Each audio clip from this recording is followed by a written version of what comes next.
Bonjour à tous, ravi de vous retrouver pour cette nouvelle édition spéciale de Sénat 360. Voici les titres. Benoît Hamon reçu à Matignon au lendemain de sa victoire. Le défi est de taille pour le député des Yvelines qui va devoir rassembler et ouvrir le parti pour empêcher sa disparition et l'hémorragie annoncée vers le mouvement En Marche d'Emmanuel Macron. Analyse, débat et réaction jusqu'à 18h30. Cette victoire donne le coup d'envoi de la présidentielle. À 3 mois du premier tour, jamais un scrutin n'est apparu aussi ouvert.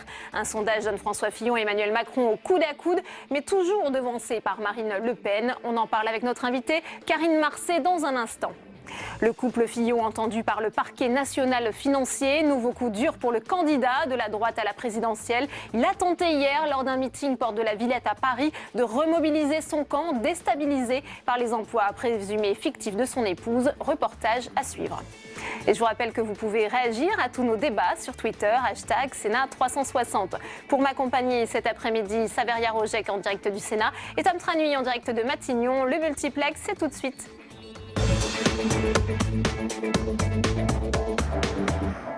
Je vous le disais en titre, Benoît Hamon s'entretient avec Bernard Cazeneuve à Matignon. Le Premier ministre, qui avait pris soin de ne soutenir aucun candidat pendant la campagne pour la primaire, a réuni ce matin tout le gouvernement pour un petit déjeuner. L'occasion de montrer une image unie de la majorité. Quentin Calmet, Audrey Vuettaz.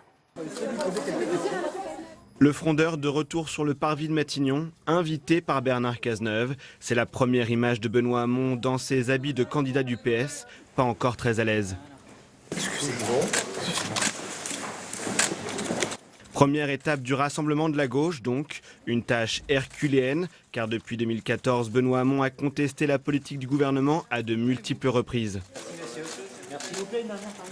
Plus tôt aujourd'hui, Bernard Cazeneuve réunissait son équipe. Autour de la table, Patrick Kanner, Jean-Jacques Urvoas ou encore Jean-Marie Le Guen. Autant de ministres impliqués auprès de Manuel Valls jusqu'au dernier jour de la campagne de la primaire. Forcément ce matin, tous font grise mine. Au même moment, Benoît Hamon réunit sa propre équipe à son QG du 6e étage de la Tour Montparnasse. C'est quoi la priorité? C'est de se rassembler avec M. Mélenchon, avec M. Jadot, ou c'est aussi d'aller voir le camp Valls? C'est quoi la priorité? La priorité, enfin, il ne faut pas analyser les choses de manière statique comme ça, franchement, ça n'a pas beaucoup de sens ni d'intérêt. Voilà. Avant, la priorité, c'est de faire ce qu'on faisait avant, c'est de continuer à parler aux Français, parce qu'à la fin, c'est ça qui est important. À défaut de ralliement, le camp Hamon entend s'adresser directement aux électeurs. On va continuer à mobiliser les gens qui souhaitent soutenir la dynamique qui a été engagée pendant la primaire et puis continuer à parler de la vie des Français. S'entendre avec la gauche de gouvernement tout en maintenant sa ligne contestataire ancrée à gauche. C'est tout le casse-tête qui attend Benoît Hamon dans les prochaines semaines. Et on retrouve tout de suite en direct de Matignon Tam Tranui. Alors bonjour Tam, on sait que Benoît Hamon est arrivé il y a environ 1 heure à Matignon. Il est reçu par Bernard Cazeneuve et ils s'entretiennent tous les deux ensemble.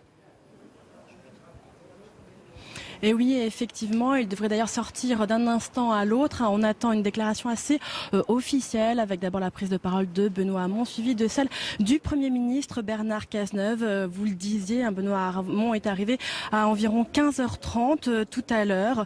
Il est face au Premier ministre qui lui joue son rôle de chef de la majorité.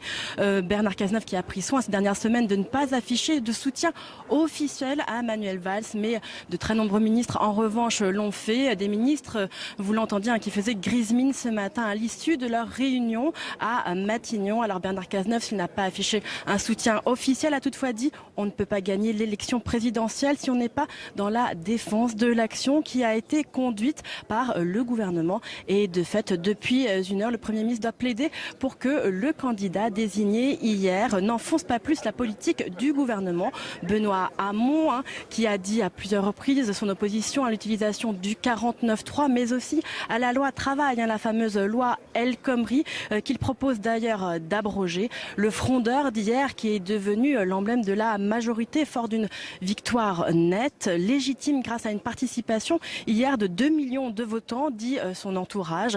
Hier, Benoît Hamon a plaidé en faveur du rassemblement et cette journée est sous le signe du rassemblement. Reste que certains parlementaires valsistes ont déjà annoncé ce matin qu'ils ralliaient Emmanuel Macron.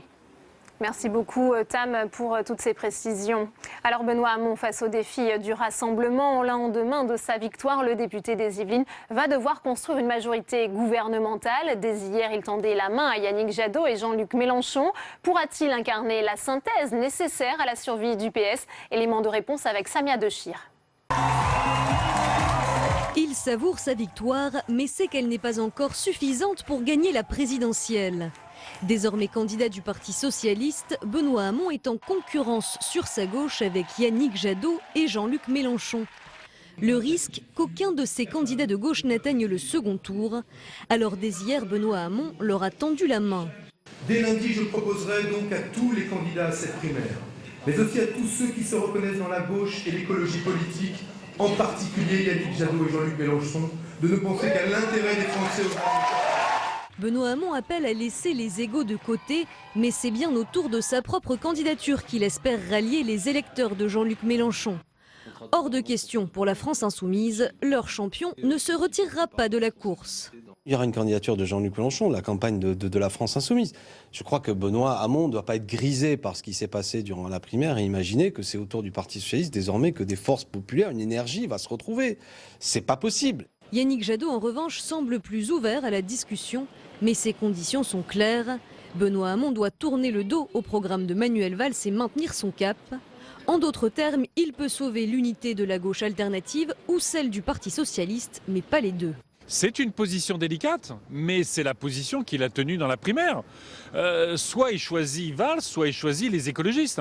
Ce que je lui demande, c'est d'être cohérent avec les choix qu'il a portés, et à ce moment-là, tout devient possible. Yannick Jadot refuse pour l'instant de dire clairement s'il pourrait retirer sa candidature au profit de Benoît Hamon. Les deux hommes doivent déjeuner ensemble demain midi. Et premier invité de notre multiplex, Ronan Dantec, sénateur Europe Écologie Les Verts de la Loire-Atlantique. Il est à votre micro, Saveria Rojek. Bonjour Ronan Dantec. Bonjour. On vient de le voir, dès hier soir, Benoît Hamon tendait donc la main à Jean-Luc Mélenchon et à Yannick Jadot. Faut-il, selon vous, accepter cette main tendue? D'abord, il ne faut pas bouder son plaisir. Je crois qu'on n'a pas mesuré le moment historique dans l'histoire de la gauche. Pour la première fois, le peuple de gauche, les électeurs de gauche, ont massivement, 2 millions de personnes, ça n'est pas rien, choisi une offre politique qui met l'écologie au cœur, qui dit c'est pas le mirage de la croissance qui va créer de l'emploi, qui dit il faut arrêter l'aéroport Notre-Dame-des-Landes, qui dit il faut mener la transition énergétique. Donc c'est une victoire, je pense que c'est d'abord une victoire idéologique aussi pour nous, pour toutes ces décennies de militantisme écologiste. Le futur redevient désirable. C'était notre slogan il y a quelques années. Est-ce que c'est pas aussi la victoire du rêve et de l'utopie sur la raison? Si la raison, c'est de penser qu'on peut continuer comme ça, continuer comme ça. La raison, c'est la gauche de gouvernement. Mais la gauche, Manuel Valls a perdu parce qu'il n'avait aucune proposition, si ce n'est de continuer. On ne va pas battre le chômage de masse avec la défiscalisation des heures supplémentaires. Ça veut dire qu'il n'y avait pas, de la part de Manuel Valls, de proposition à la hauteur du défi du XXIe siècle. Je crois qu'au contraire, ce qui est réaliste, c'est se mettre à la hauteur des défis du XXIe siècle. C'est ce qu'a fait Benoît Hamon. Maintenant, il faut effectivement discuter de ses propositions, mais je crois que là, il y a de l'espace. Et puis rassembler, mais rassembler sur un projet partagé. Ça ne peut pas être évidemment un ralliement à un candidat quel qu'il soit.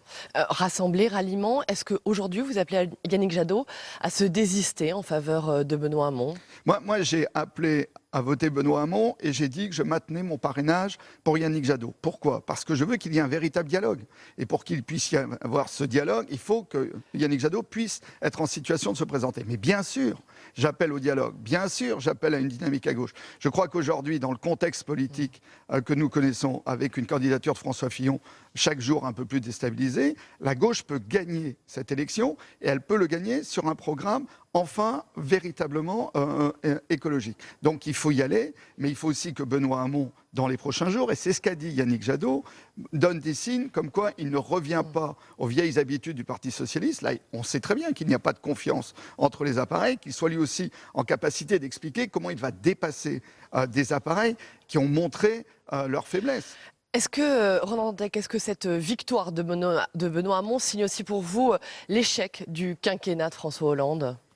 Je pense qu'effectivement, de fait, Manuel Valls n'a pas été élu, c'était le Premier ministre. Donc effectivement, il y a une part d'échec. Mais la question, véritablement aujourd'hui, n'est pas le passé.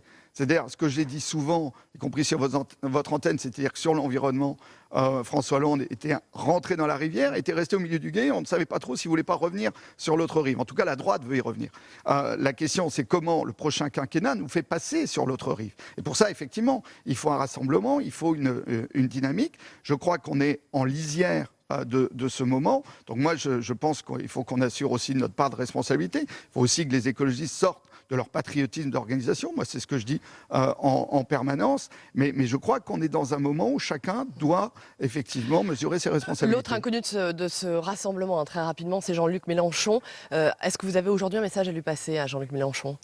Je crois que la candidature de Jean-Luc Mélenchon, avec quand même des propositions que je ne partage pas, notamment de repli nationaliste, ce qui n'est pas à la hauteur des enjeux. Je rappelle quand même que Benoît Hamon est un Européen. C'est ça aussi qui permet le rapprochement avec les écologistes. Mais comment on se rapproche avec Jean-Luc Mélenchon aujourd'hui? Je pense qu'à partir du moment où Jean-Luc Mélenchon dit la priorité, c'est aussi la transformation écologique de nos sociétés, il doit lui aussi faire preuve de responsabilité et aller vers le candidat le mieux placé. Mais je crois surtout que c'est son électorat. Moi, je ne crois pas du tout au fait que Jean-Luc Mélenchon n'aille pas au bout. Je crois par contre que son électorat, lui, va être séduit par une nouvelle offre, à condition que cette offre, et c'est la responsabilité de Benoît Hamon, soit une offre de rassemblement qui dépasse les anciens appareils. Et c'est ce qu'a dit Yannick Jadot. Donc on est partant, on est prêt à discuter, mais ça veut dire que chacun continue de sortir des anciens cadres. Très bien, merci beaucoup. Merci Ronan Dantac d'avoir été notre invité. Merci beaucoup, Saveria. Alors, sèchement battu hier Manuel Valls a promis d'être loyal, mais risque de s'effacer pendant cette campagne. Il ne sera pas présent dimanche pour la cérémonie d'investiture de Benoît Hamon, tandis que des parlementaires refusent ouvertement de soutenir celui qui est perçu comme un des frondeurs responsables de l'échec du quinquennat. Il préfère d'ailleurs se tourner vers Emmanuel Macron. Marie Brémaud. C'est la valse qui démarre et au jeu des chaises musicales, les légalistes d'hier deviennent les frondeurs d'aujourd'hui. 4 soutiens de l'ex-premier ministre ont d'ores et déjà annoncé leur ralliement à Emmanuel Macron. Dès hier soir, la défaite annoncée, les premiers doutes apparaissaient.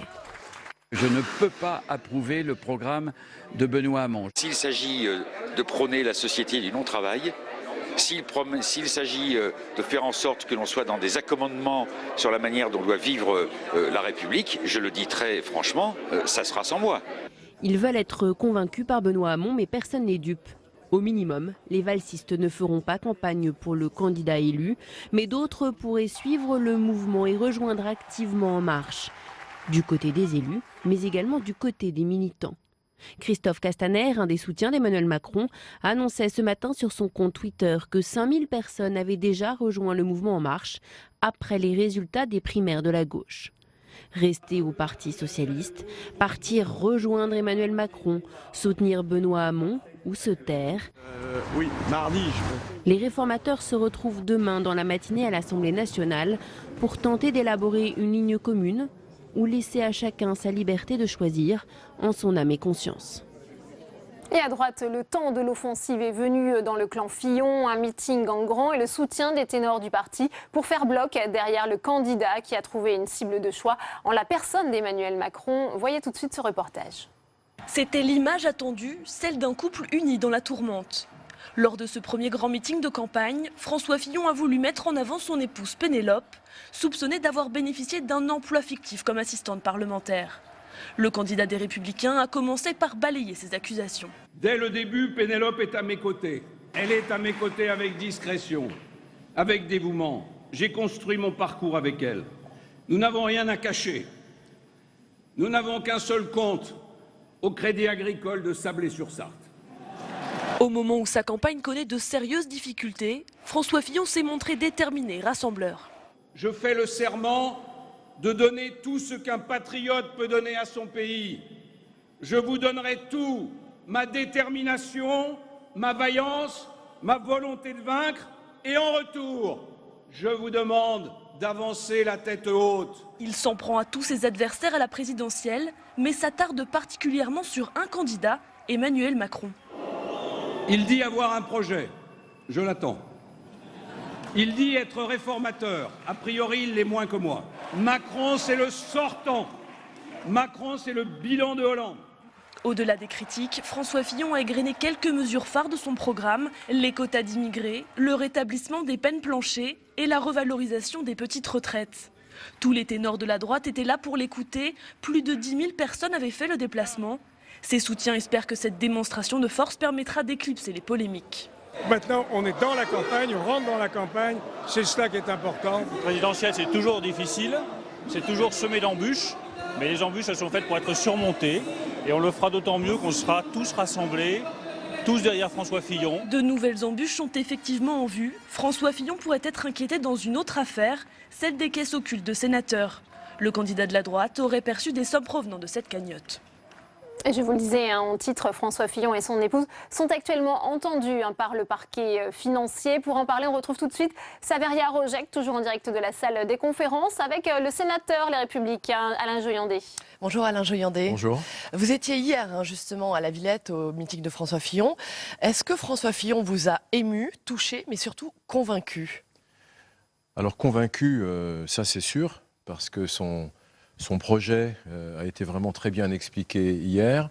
D'ailleurs, un certain nombre de craintes ont été élevées concernant les politiques, en direction des plus faibles, en direction des classes populaires. Pardon, convaincu, je faisais référence à évidemment l'affaire qui le touche et touche son épouse Pénélope. Bah, écoutez, moi je n'ai pas à être convaincu. Je pense que la justice est, au moment où nous nous exprimons, en train de faire son travail. Je pense qu'il faut attendre de voir ce qui va sortir de tout cela pour se faire une idée. J'ai déjà dit qu'à ce stade, il n'y avait rien qui fasse que je puisse lui retirer ma confiance, parce que, comme toujours, il y a tout ce qui est dit, tout ce qui est vrai, ou ne l'est pas. Donc, moi, pour l'instant, je garde ma confiance, évidemment, à François Fillon, mais il m'a bien convaincu, par contre, sur toute la question d'avenir de la France, cette France libre qu'il a appelée de ses voeux et que je partage. François Fillon se dit victime d'un complot. Hier, le JDD, le journal du dimanche, a affirmé que pendant 2 ans, lorsqu'il était sénateur de la Sarthe, il aurait touché 5 chèques, 21 000 euros des caisses occultes des sénateurs réunis UMP. C'est une instruction qui est ouverte depuis plusieurs années. Il y a plusieurs mises en examen dans cette affaire. Est-ce que là aussi, c'est un complot ? Écoutez, moi je ne veux pas parler de complot. Je crois que chaque élection présidentielle nous réserve évidemment les épisodes que nous sommes hélas en train de connaître aujourd'hui. Je ne sais pas s'il y a complot. Il y a des faits qui sont révélés. Certains sont vrais, d'autres sont faux ou inexacts. Ça a été dit encore hier. Je pense qu'il faut attendre. C'est la justice qui est saisie aujourd'hui. Donc je pense que ce serait assez hasardeux de vouloir faire des commentaires plus précis. Très bien. En tout cas, vous n'exprimez aucune inquiétude sur le maintien de sa candidature. Écoutez, pour l'instant, François Fillon, il est présumé innocent. Je pense qu'il n'a pas plus de droits que les citoyens, mais il n'en a pas moins non plus. Donc attendons de voir comment l'évolution politique va cheminer, et puis après on verra comment les choses vont se passer. Alors qui pourrait néanmoins, on entend des noms qui circulent, être un recours en cas de désistement. On entend les noms de Gérard Larcher, de François Baroin, mais on n'entend pas celui de Nicolas Sarkozy, dont vous êtes un supporter. Pourquoi ? Mais je crois que de toute façon, il n'est pas du tout d'actualité de remplacer notre candidat. On a un candidat qui a gagné les primaires. Qui est actuellement entendu par le parquet national financier. Donc, oui, qui est entendu par le parquet, mais si en sortant du parquet, toutes ces affaires sont classées, ce sera évidemment un très mauvais souvenir de campagne. Et s'il en était, hélas, autrement, à ce moment-là, il serait assez tôt d'envisager les choses. Les sondages, un sondage ce matin donne Emmanuel Macron et François Fillon au coude à coude avec Marine Le Pen. Est-ce qu'aujourd'hui, Emmanuel Macron, c'est toujours une bulle médiatique ou vous commencez à le prendre au sérieux à droite ? Moi, j'ai déjà dit depuis un certain temps que je considérais qu'il y avait des choses qui se cristallisaient autour de lui, y compris dans la région que je connais bien. Donc je pense que c'est un adversaire sérieux et que la campagne présidentielle, telle que nous la voyons se dérouler sous nos yeux, est véritablement totalement imprévisible, et on voit bien que tout est possible. De même que le score sans appel de Benoît Hamon, enfin un adversaire sérieux pour François Fillon. Oui, on voit ce que les électeurs ont voulu faire depuis quelques mois. Ils ont vraiment voulu dire non à tous ceux qui représentaient le pouvoir exercé, le pouvoir en place. On voit bien, François Fillon n'était pas le favori, c'est lui qui a gagné. Benoît Hamon, il y a quelques mois, peu de gens le plaçaient aussi en position de vainqueur. C'est pour ça que je dis que vraiment les suffrages sont très volatiles, tout est ouvert, et cette élection, on a une seule chose dont je suis absolument certain, à l'occasion de cette élection présidentielle, c'est que ça ne se passera pas comme on pense. C'est la seule chose dont on peut être certain. Très bien, merci beaucoup, merci Alain Joyandet. Merci Samaria pour cette réaction. Alors on en parlait, cette affaire, Pénélope Fillon a mis en lumière la question de la rémunération des collaborateurs parlementaires. Comment sont-ils payés? De quelle enveloppe disposent les sénateurs pour leurs assistants? Quelles sont les règles à respecter? On fait tout de suite le point avec Jérôme Rabier. Ils sont les petites mains des élus, au Parlement ou en circonscription, et leur emploi est très encadré. Selon un rapport de l'association qui gère leur salaire, il y avait 921 collaborateurs parlementaires de sénateurs au 31 décembre 2015. Pour rémunérer ses assistants, chaque sénateur dispose d'une enveloppe de 7 593 € et 39 centimes par mois. En moyenne, un collaborateur employé à temps plein gagne 3 248 € bruts au 1er juillet 2016. Une somme qui cache de grandes disparités puisque 80 assistants touchent entre 1 000 et 1 500 € par mois, quand dans le même temps, 4 collaborateurs émargent à plus de 7 000 € bruts mensuels. Depuis la loi sur la transparence de la vie politique, chaque parlementaire doit remplir une déclaration où il indique le nom de ses assistants, une liste également disponible sur le site du Sénat. Au total, à la Haute Assemblée, le budget consacré aux collaborateurs parlementaires représente presque 60 millions d'euros en 2015, dont plus de 817 000 € n'ont pas été utilisés et reversés aux groupes politiques. Une enveloppe qui, depuis la réforme du Sénat, est strictement encadrée et ne peut servir qu'à rémunérer des collaborateurs des groupes. À 3 mois du scrutin, jamais une élection présidentielle n'a paru aussi ouverte. On en parle tout de suite avec notre invitée Karine Marcel. Elle répond aux questions d'Oriane Mancini. Le face-à-face, c'est tout de suite.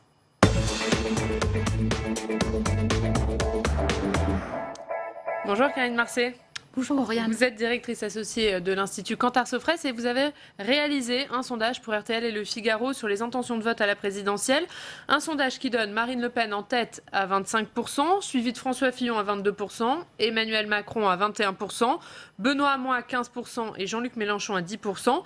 Quels sont les enseignements que vous tirez des intentions de vote pour ce premier tour ? Alors, ce sondage, si vous voulez, il a été réalisé donc jeudi et vendredi dernier, donc à un moment où Benoît Hamon bénéficie de son bon résultat de premier tour et également de la campagne d'entre-deux tours qui lui est globalement favorable, puisque effectivement on enregistre des mouvements qui lui sont globalement favorables. Alors, qu'est-ce qu'on voit dans ce sondage ? Justement, juste sur Benoît Hamon, est-ce que le fait que ce sondage ait été réalisé avant le résultat de la primaire d'hier soir, d'où il est sorti largement vainqueur, est-ce que ça peut fausser son score de 15% ou pas ? Alors, en fait, c'est plutôt le contraire, si vous voulez. C'est que comme il bénéficie, si vous voulez, de son bon résultat de premier tour, il a effectivement un résultat à cette intention de vote pour la première fois à 2 chiffres et surtout pour la première fois où il devance Jean-Luc Mélenchon. Alors que les enquêtes qui avaient été réalisées auparavant et avant la primaire de la gauche, lorsqu'on testait Benoît Hamon, il était à des niveaux très inférieurs. Donc là, si vous voulez, il bénéficie effectivement de son bon résultat et a priori, les enquêtes que pourront faire nos confrères au lendemain de ce second tour, devrait encore lui être un peu plus favorable parce que, effectivement, eh bien, hier, il est apparu comme le grand vainqueur de cette primaire avec un très très bon résultat de second tour. Donc 15%, ce n'est qu'un début pour Benoît Hamon, c'est ce que vous nous dites.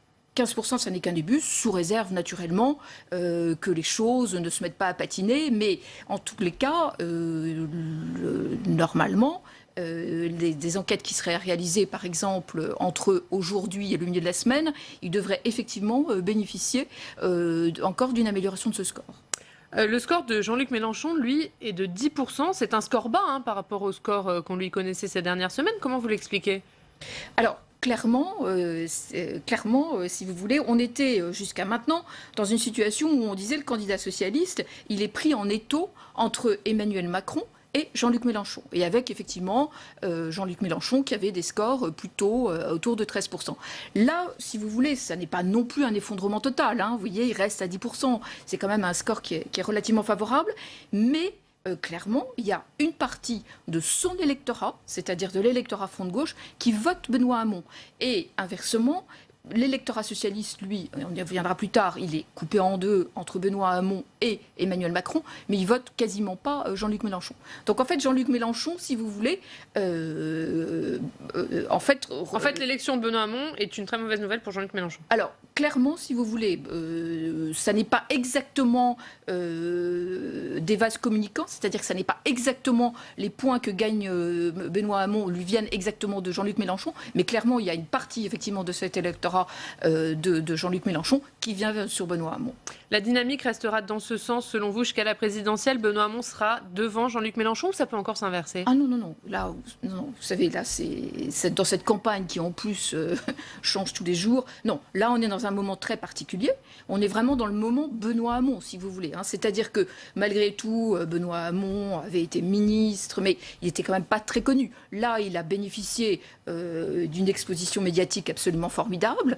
Et donc, effectivement, il est à un moment de grâce. François Hollande, il y a 5 ans, quand effectivement il gagne la primaire de la gauche, il est à son plus haut niveau. Et ensuite, il ne va faire que baisser. Là, si vous voulez, ce sondage, il a encore une marge de progression parce que c'est avant sa victoire de second tour. Le troisième homme dans votre sondage, c'est Emmanuel Macron. Est-ce que c'est lui qui a la plus forte progression ? Alors, Emmanuel Macron, ça dépend par rapport à quel sondage vous référez. Par rapport au sondage que nous, on avait réalisé au mois de novembre, effectivement, il y a une très forte progression. Par rapport à d'autres sondages qui ont été réalisés plus récemment, en fait, il est en légère progression, mais finalement, pas tant que ça. Ce qui est important, c'est que Emmanuel Macron, en fait, a un soutien assez fort d'une partie de l'électorat très important, c'est-à-dire qu'il a le soutien des PCS, ce qu'on appelle les PCS+, c'est-à-dire les cadres et les professions intermédiaires. Et en fait, c'est toujours annonciateur, si vous voulez, quand vous êtes soutenu par cette partie de la population, d'une dynamique qui Il peut donc devenir le deuxième homme ? Et il peut donc devenir le deuxième homme. François Fillon, qui lui est au coude à coude avec Emmanuel Macron dans votre sondage. François Fillon, lui, bénéficiait d'une dynamique après la primaire de la droite. La droite était même persuadée que cette élection était imperdable pour elle. Est-ce que désormais François Fillon peut être éliminé au premier tour ? Alors, bien entendu, dans notre sondage, si vous voulez, il y a 1 point d'écart entre Emmanuel Macron et François Fillon. Ceci dit, il nous reste donc 85 jours ou 83 jours, et donc il peut se passer énormément de choses. Il est clair que maintenant, effectivement, tout le suspense, entre guillemets, va être entre le deuxième homme et le troisième homme. Et alors, effectivement, ça va complètement relancer cette campagne, parce que si vous voulez, quand on est effectivement dans des situations où vous avez 2 personnes qui sont largement devant, ce qui semblait être le cas, c'est-à-dire on avait, semble-t-il, Marine Le Pen puis François Fillon qui devaient être au deuxième tour, et puis derrière, finalement, d'autres candidats, mais qui se battaient entre eux. Là, évidemment, si entre le deuxième et le troisième, vous êtes au coude à coude, tout peut être rebattu. Votre sondage a été réalisé jeudi et vendredi dernier, donc après la révélation de l'affaire Pénélope Fillon. Est-ce que cette affaire a eu un impact dans l'opinion et est-ce que cet impact est important ? Alors, on voit effectivement que par rapport à des enquêtes qui ont été réalisées il y a une dizaine de jours, François Fillon perd 2-3 points. Ça dépend un petit peu de quelle enquête on regarde. François Fillon, en fait, bénéficie d'un très fort soutien de l'électorat républicain. Et là, il n'y a pas de changement, en fait. Il bénéficie également d'un fort soutien des personnes âgées. Et ça, finalement, il n'y a absolument pas de changement. Et c'est très important, comme vous le savez, donc, de bénéficier du soutien des personnes âgées qui sont la catégorie de la population qui vote le plus. Inversement, il semble quand même qu'il y ait eu, en fait, un basculement, justement, de ces fameuses catégories cadres, professions intermédiaires, qui ont plutôt basculé, effectivement, en partie, pour certaines d'entre elles, vers Emmanuel Macron. Karine Marcé, merci d'avoir été notre invitée. On prend tout de suite la direction de Matignon, puisque Benoît Hamon s'exprime après son entretien avec Bernard Cazeneuve. On écoute tout de suite le vainqueur de cette primaire de la Belle Alliance Populaire. À sa place, c'était un entretien Très utile, très intéressant. On a deux personnalités fortes, lui comme moi. Il n'a pas forcément fait les mêmes choix et je savais que à la fois l'amitié qu'il avait pour Manuel Valls l'a amené à lui accorder sa préférence politique et je le respecte parfaitement. Mais il m'a dit que comme Premier ministre, comme homme de gauche, il contribuerait à servir l'intérêt général, à prendre sa part du travail à accomplir pour rassembler la gauche et les progressistes, et je m'en réjouis. C'est pour moi une bonne nouvelle, avec un homme avec lequel j'ai exercé le pouvoir. J'ai été ministre pendant 2 ans et demi, et avec lequel j'ai une relation d'une excellente qualité, de ceci depuis plusieurs années. Donc c'était un entretien important. Et en tout cas, moi, je me situe toujours dans la perspective qui est la mienne, c'est toujours d'être tourné vers l'avenir, de proposer aux Français une perspective, des solutions nouvelles, ce qui ne veut pas dire qu'il faille tout remettre en cause, mais je pense qu'il faut s'arracher aux solutions du passé, reconnaître ce à partir de quoi on peut nourrir notre réflexion dans le bilan de ce quinquennat, dont j'ai dit qu'il était bon sur certains aspects, plus discutable, et vous le savez, sur d'autres, mais qu'il fallait partir de cela pour penser l'avenir, et c'est ce que je ferai et continuerai à faire. Et il me revient aujourd'hui de rassembler les citoyens pour faire face au double péril qui est celui de la droite de François Fillon, qui est dure, conservatrice, qui remettra en cause bien des acquis sociaux, et l'extrême droite très dangereuse, nationaliste, xénophobe de Marine Le Pen. Donc je sors de cet entretien satisfait et heureux de voir que les bases du rassemblement sont posées dans des termes extrêmement clairs. Vous êtes engagé à ne plus critiquer le bilan du gouvernement et l'action du gouvernement. Je suis... quels que soient les talents de Bernard Cazeneuve, il ne m'a pas converti à la loi travail en 3 minutes, donc, ou en 1h30 en l'occurrence. Ça n'est pas ça dont nous avons parlé. Nous sommes des responsables politiques qui connaissons parfaitement ce que sont nos désaccords. Et s'il n'y avait pas eu ces désaccords, il n'y aurait pas eu de primaire non plus. Tout le monde se serait retrouvé autour d'un seul et unique candidat. Donc ce n'est pas ça dont nous avons parlé. Nous avons parlé du rassemblement de la gauche. Nous sommes d'accord sur le fait qu'il n'y a pas de possibilité pour la gauche de l'emporter et sans qu'elle se rassemble. Et la force de ma candidature porte sur le fait qu'elle organise ce rassemblement. Je veux dire ici que pour moi, le rassemblement n'est pas réductible à des appareils. Je respecte les partis politiques, mais ça n'est pas pour moi qu'une affaire d'appareils. Ce qui se lève dans ce pays, c'est la volonté de citoyens nombreux, par millions, par centaines de milliers, de penser qu'il y a un futur désirable à gauche qui soit à la fois solidaire, fraternel. Et c'est dans cette perspective-là que je me situe et que je continuerai à me situer. C'est le sens du message que j'ai adressé au Premier ministre. On a ensuite discuté de ce qu'était l'action du gouvernement et du souci qui était le sien de servir l'intérêt général, ce en quoi je partage totalement ces choix. Merci. Vous êtes engagé à faire pour créer ce rassemblement? Est-ce que vous allez modifier des éléments de votre programme, par exemple? Et je maintiendrai le cap de ce que j'ai dit. Il n'y a pas un programme pour les primaires et un programme pour les présidentielles, et on en changerait, ce qui serait absolument absurde. Donc je maintiens le cap que je propose, l'horizon que j'ai dessiné. Évidemment que je m'enrichirai des contributions des uns et des autres. Si on rassemble la gauche, c'est pour s'enrichir de ce qu'est l'apport des personnalités qui vous rejoignent. Je ne rentre pas dans cette campagne présidentielle avec une contribution qui serait étanche à toute forme de contribution d'autres responsables politiques. Je l'ai dit, je ne me pose pas comme un homme providentiel qui détiendrait la vérité tout seul. Je revendique un nous, et dans ce nous, j'englobe évidemment la place éminente qui est celle de ceux qui n'ont pas forcément choisi ma candidature, ni au premier ni au second tour, mais qui aujourd'hui auront une place évidemment éminente dans le rassemblement que je souhaite opérer. Est-ce qu'il a posé des conditions à un éventuel soutien? Aucune, il n'y a pas de condition, on n'est pas dans un marchandage, on ne s'échange pas des parts de marché électoral, on a parlé franchement de politique, des points d'accord et des points de désaccord qu'on a pu avoir, et on s'est situé dans le même impératif, celui de faire gagner la gauche. Je crois qu'il a la même conviction que moi, c'est que la gauche, et en l'occurrence ma candidature, peut gagner l'élection présidentielle, et c'est ça qui nous préoccupe. Merci.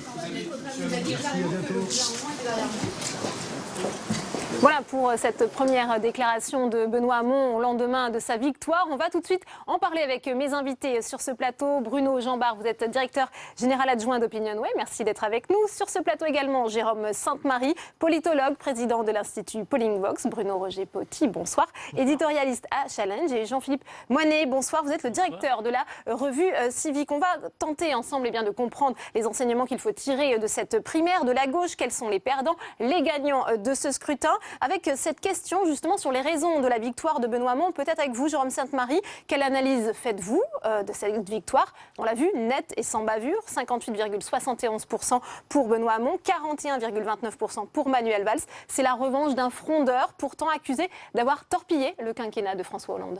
Ça manifeste clairement, d'une manière désormais indubitable, que si les frondeurs n'étaient qu'une trentaine au Parlement, en fait, ils représentaient une bonne partie des électeurs de la gauche, ou des électeurs passés, des électeurs de 2012, de ceux qui, pour beaucoup, ne se sont pas d'ailleurs déplacés lors des scrutins intermédiaires, ce qui a expliqué les déroutes électorales du Parti socialiste.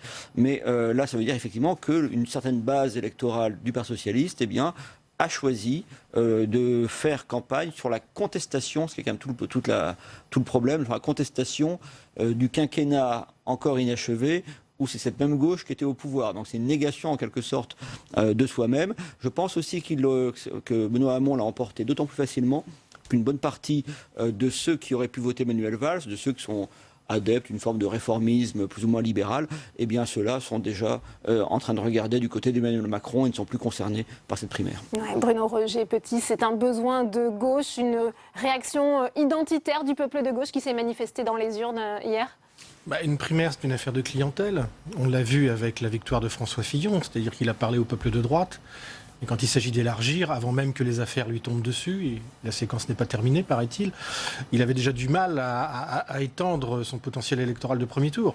Là, effectivement, comme vient de le dire Jérôme Sainte-Marie, c'est la gauche active, sympathisante, militante qui est venue voter et régler des comptes avec Manuel Valls, notamment et surtout, avec même également la possibilité qu'il y ait eu des électeurs stratèges. J'espère que les études nous le montreront, mais il est possible qu'un certain nombre d'électeurs macronistes, en tout cas moi j'en connais, soient venus pour voter Hamon en vote révolutionnaire de façon à être sûr de sortir Manuel Valls du jeu, considérant que pour Macron c'était un candidat plus problématique. Donc du coup vous avez un candidat socialiste, pas de gauche, socialiste, qui est quand même dans une équation extrêmement compliquée. Il veut rassembler Mélenchon, qui n'a pas envie d'être rassemblé avec lui pour le moment. Il veut s'adresser à des électeurs écologistes qui n'existent plus. Et qui voient une marque de l'hégémonie culturelle de son programme. C'est ce qu'il a dit hier. Pour l'instant, la clientèle qu'il vise, puisqu'il exclut pour le moment de discuter avec Emmanuel Macron, sachant quand même qu'une partie des électeurs socialistes, comme vient de le dire Jérôme Sainte-Marie, sont déjà partis chez Macron. Et visiblement, pour l'instant, ils n'ont pas envie de revenir. On verra. Mais en tout cas, pour l'instant, ils n'ont pas envie de revenir. Donc, il s'adresse à un gâteau qui représente 20-25% de l'électorat de gauche ou progressiste, si j'élargis le vocabulaire. Mais oui, mais ça ne fait que cela. C'est-à-dire que pour devenir président de la République, ce qui est visiblement pas son objectif, il faut aller bien au-delà de « je vais manger le même gâteau que Jean-Luc Mélenchon », tout simplement. Vous êtes d'accord, Jean-Philippe Moinet? C'est pas son objectif à Benoît Hamon d'être président de la République? C'est peut-être son objectif, mais sans doute de manière réaliste pour 2022 plus que 2017, puisqu'il faut quand même rappeler que les critères d'expérience pour être président de la République, il a été ministre délégué à l'économie sociale et solidaire, ministre de l'Éducation que pendant 140 jours. Donc on voit bien qu'il a bénéficié d'une conjoncture de règlement de compte et les soldes ont été tirés par rapport au bilan du mandat de François Hollande et de Manuel Valls, plus que par une projection vraiment réaliste sur la conquête du pouvoir, même si mais il n'est pas rien arrivé n'est impossible. là par hasard quand même, Jean-Philippe Moinet. Il y a eu quand même une campagne, on sait qu'il a donné le pion à Arnaud Montebourg. Ça fait partie du problème de la famille socialiste qui est tiraillée personnellement et politiquement par son centre de gravité qui a été vers la gauche de la gauche finalement. Et donc Manuel Valls maintenant est battu, l'expérience qu'il a pu incarner est battue. Donc effectivement on voit bien que cette famille est tiraillée doctrinalement, elle n'a pas fait preuve de cohérence sur l'essentiel. Qu'est-ce qu'on fait de l'État-providence ? Son rapport à la puissance publique et à la finance publique, on voit bien qu'il est un peu surréaliste, même s'il faut rêver en politique. Benoît Hamon rêve beaucoup pour trouver 400 milliards en un seul mandat. Il ne le trouvera pas. Donc je pense que les électeurs se sont sans doute fait plaisir au sein de la famille socialiste, mais qu'il y a un espace béant qui est ouvert, effectivement ça a été dit et très bien dit, propice à la fois à Emmanuel Macron et peut-être à une surprise du côté de François Bayrou qui peut lui-même profiter des difficultés de François Fillon. Bruno Jean-Bart, pourtant la participation est quand même un atout précieux pour Benoît Hamon. Il sort conforté de cette primaire. Est-ce qu'il va jouer justement la légitimité des suffrages contre celle des sondages ? C'est évident qu'il va essayer de bénéficier de ça et il a un petit atout effectivement sur le fait qu'on a un chiffre symboliquement au-delà de 2 millions hier, ce qui n'est pas une mauvaise participation. Honnêtement, pour une primaire du camp sortant, il y a 6 mois on avait dit que 2 millions d'électeurs viendraient voter, on n'aurait pas tous mis notre tirelire sur ce nombre-là. Donc c'est un atout, mais la vraie ambiguïté, je crois que c'est que il est désigné hier par un électorat qui à 60% juge que le bilan de François Hollande est négatif. Donc il est désigné pour représenter le camp sortant en étant effectivement un opposant à la politique menée. Et ça va être, à mon avis, une quadrature du cercle assez difficile à résoudre pendant cette campagne. Comment être le candidat du sortant en étant quelqu'un qui va passer son temps à expliquer que ce n'était pas cela qu'il fallait faire. Ça va être extrêmement compliqué. Ouais. Jérôme Sainte-Marie. Non, juste, je crois que ça sera compliqué, mais il y a quand même un exemple, c'est Nicolas Sarkozy. Oui, Nicolas Sarkozy en 2007, qui est quand même sortant et qui explique que Jacques Chirac était un roi feignant, qu'il faut faire la rupture. Donc c'est un contexte assez différent. Oui, mais c'est pas tout à fait la même chose. Il dit que Jacques Chirac ne va pas plus assez loin. Il ne dit pas l'inverse de ce qu'a fait Jacques Chirac, quand même.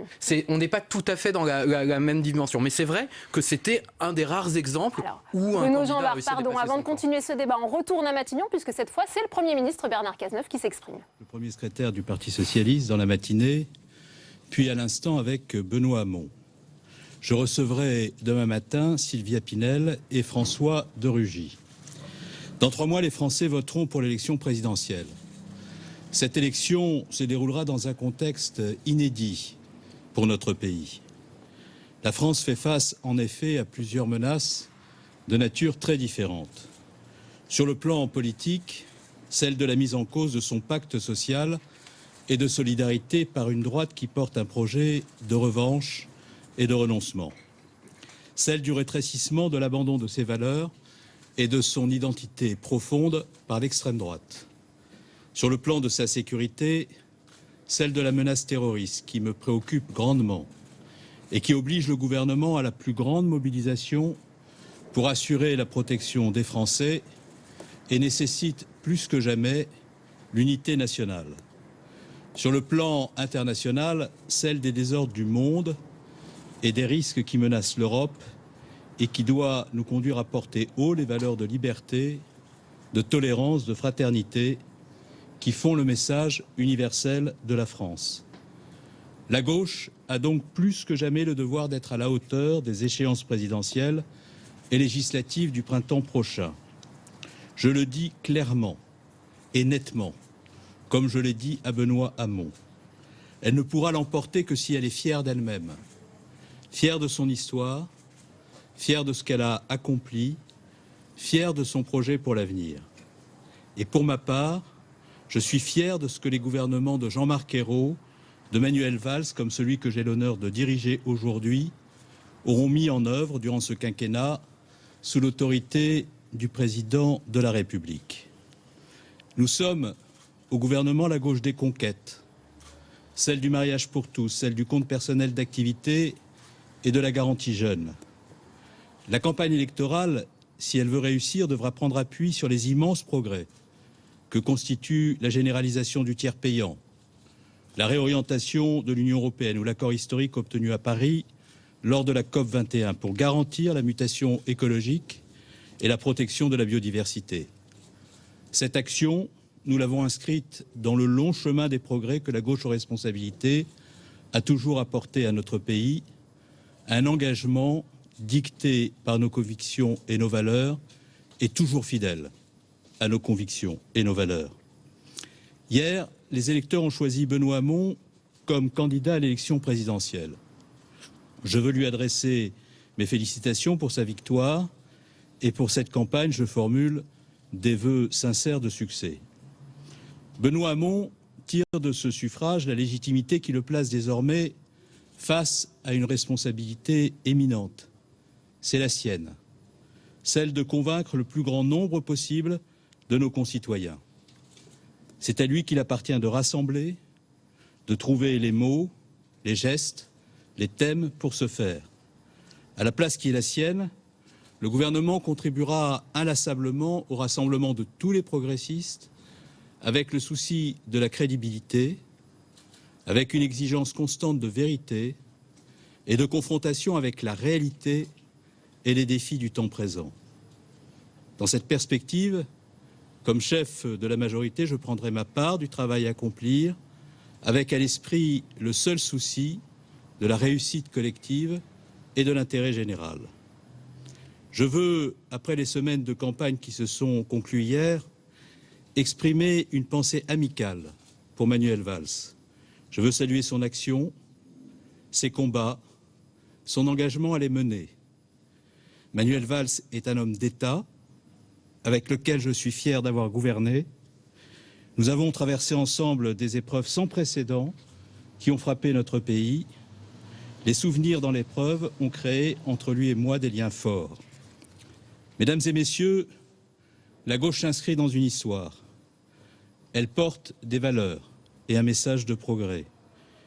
Il y a toujours eu des différences en son sein qui ne l'ont jamais empêché de se rassembler sur l'essentiel. Et il n'y a pas de victoire possible pour la gauche sans union, sans démarche collective et claire.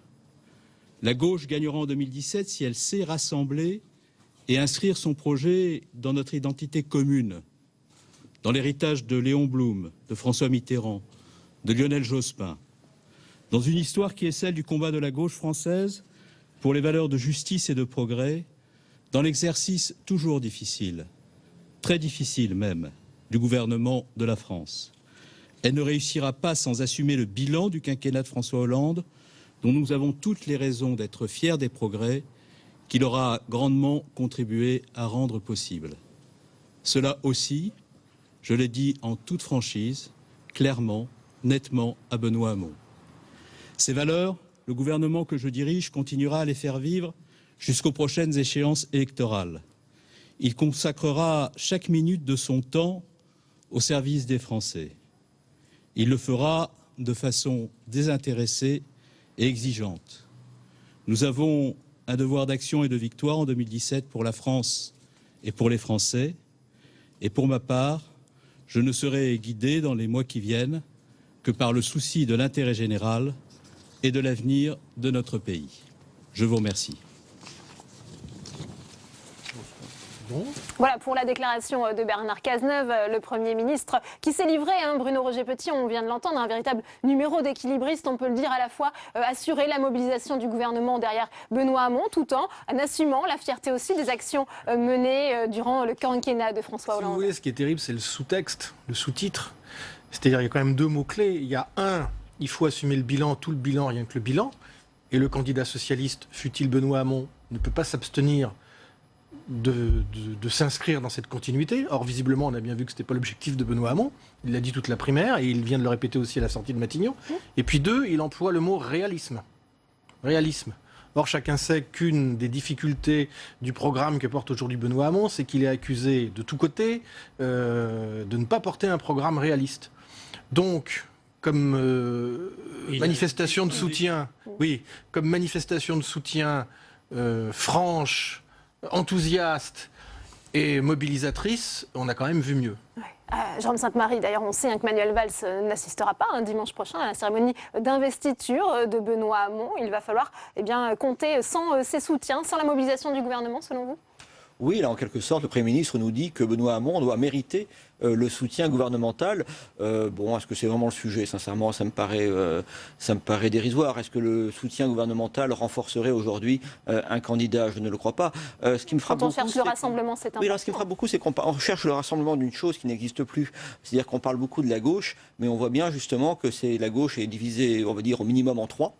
Avec le Parti socialiste qui a vocation à incarner le pôle majoritaire de la gauche. Or, pour la première fois, il semblerait de manière presque certaine que le Parti socialiste, qui même dans ses pires moments, au cours des dernières décennies, a toujours été majoritaire dans son camp, eh bien aujourd'hui sera minoritaire, et ce camp même, son existence, me paraît extrêmement douteuse pour les années qui viennent, la gauche. On a là au moins 3 catégories qui vont, dont un des piliers de cette gauche en transformation ne se dit même plus de gauche, Emmanuel Macron.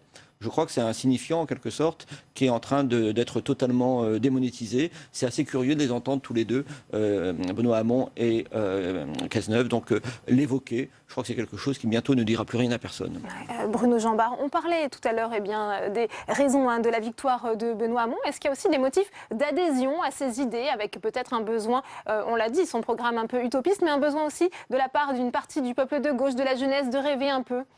Alors, sur les idées, c'est assez compliqué parce que quand on regarde ce que nous disent les électeurs qui ont voté à la primaire, c'est pas le revenu universel qui est le plus approuvé de toutes les propositions qui ont été faites par les candidats. Donc, ça n'est pas forcément dans ces termes-là que je dirais qu'il y a eu des raisons dans la victoire de Benoît Hamon. Des propositions nouvelles qu'il n'y avait pas chez En revanche, dans les valeurs qu'il a défendues dans sa vision de la gauche, probablement que là, oui, clairement, s'est exprimé quelque chose qui est, en tout cas dans l'électorat qui s'est déplacé, il était le plus en face, c'est-à-dire il était celui qui portait, je dirais, sur des questions comme celle de l'état d'urgence, de l'immigration, du rapport à la loi travail, en tout cas ce que pensait cet électorat-là et les valeurs qu'il incarnait. Donc c'est plus, je dirais, en termes de valeurs que de propositions elles-mêmes, probablement, qu'il a réussi à remporter cette bataille. Jean-Philippe Moinet, pardon, justement, est-ce que vous pensez qu'il a pu séduire par des propositions innovantes, Benoît Hamon?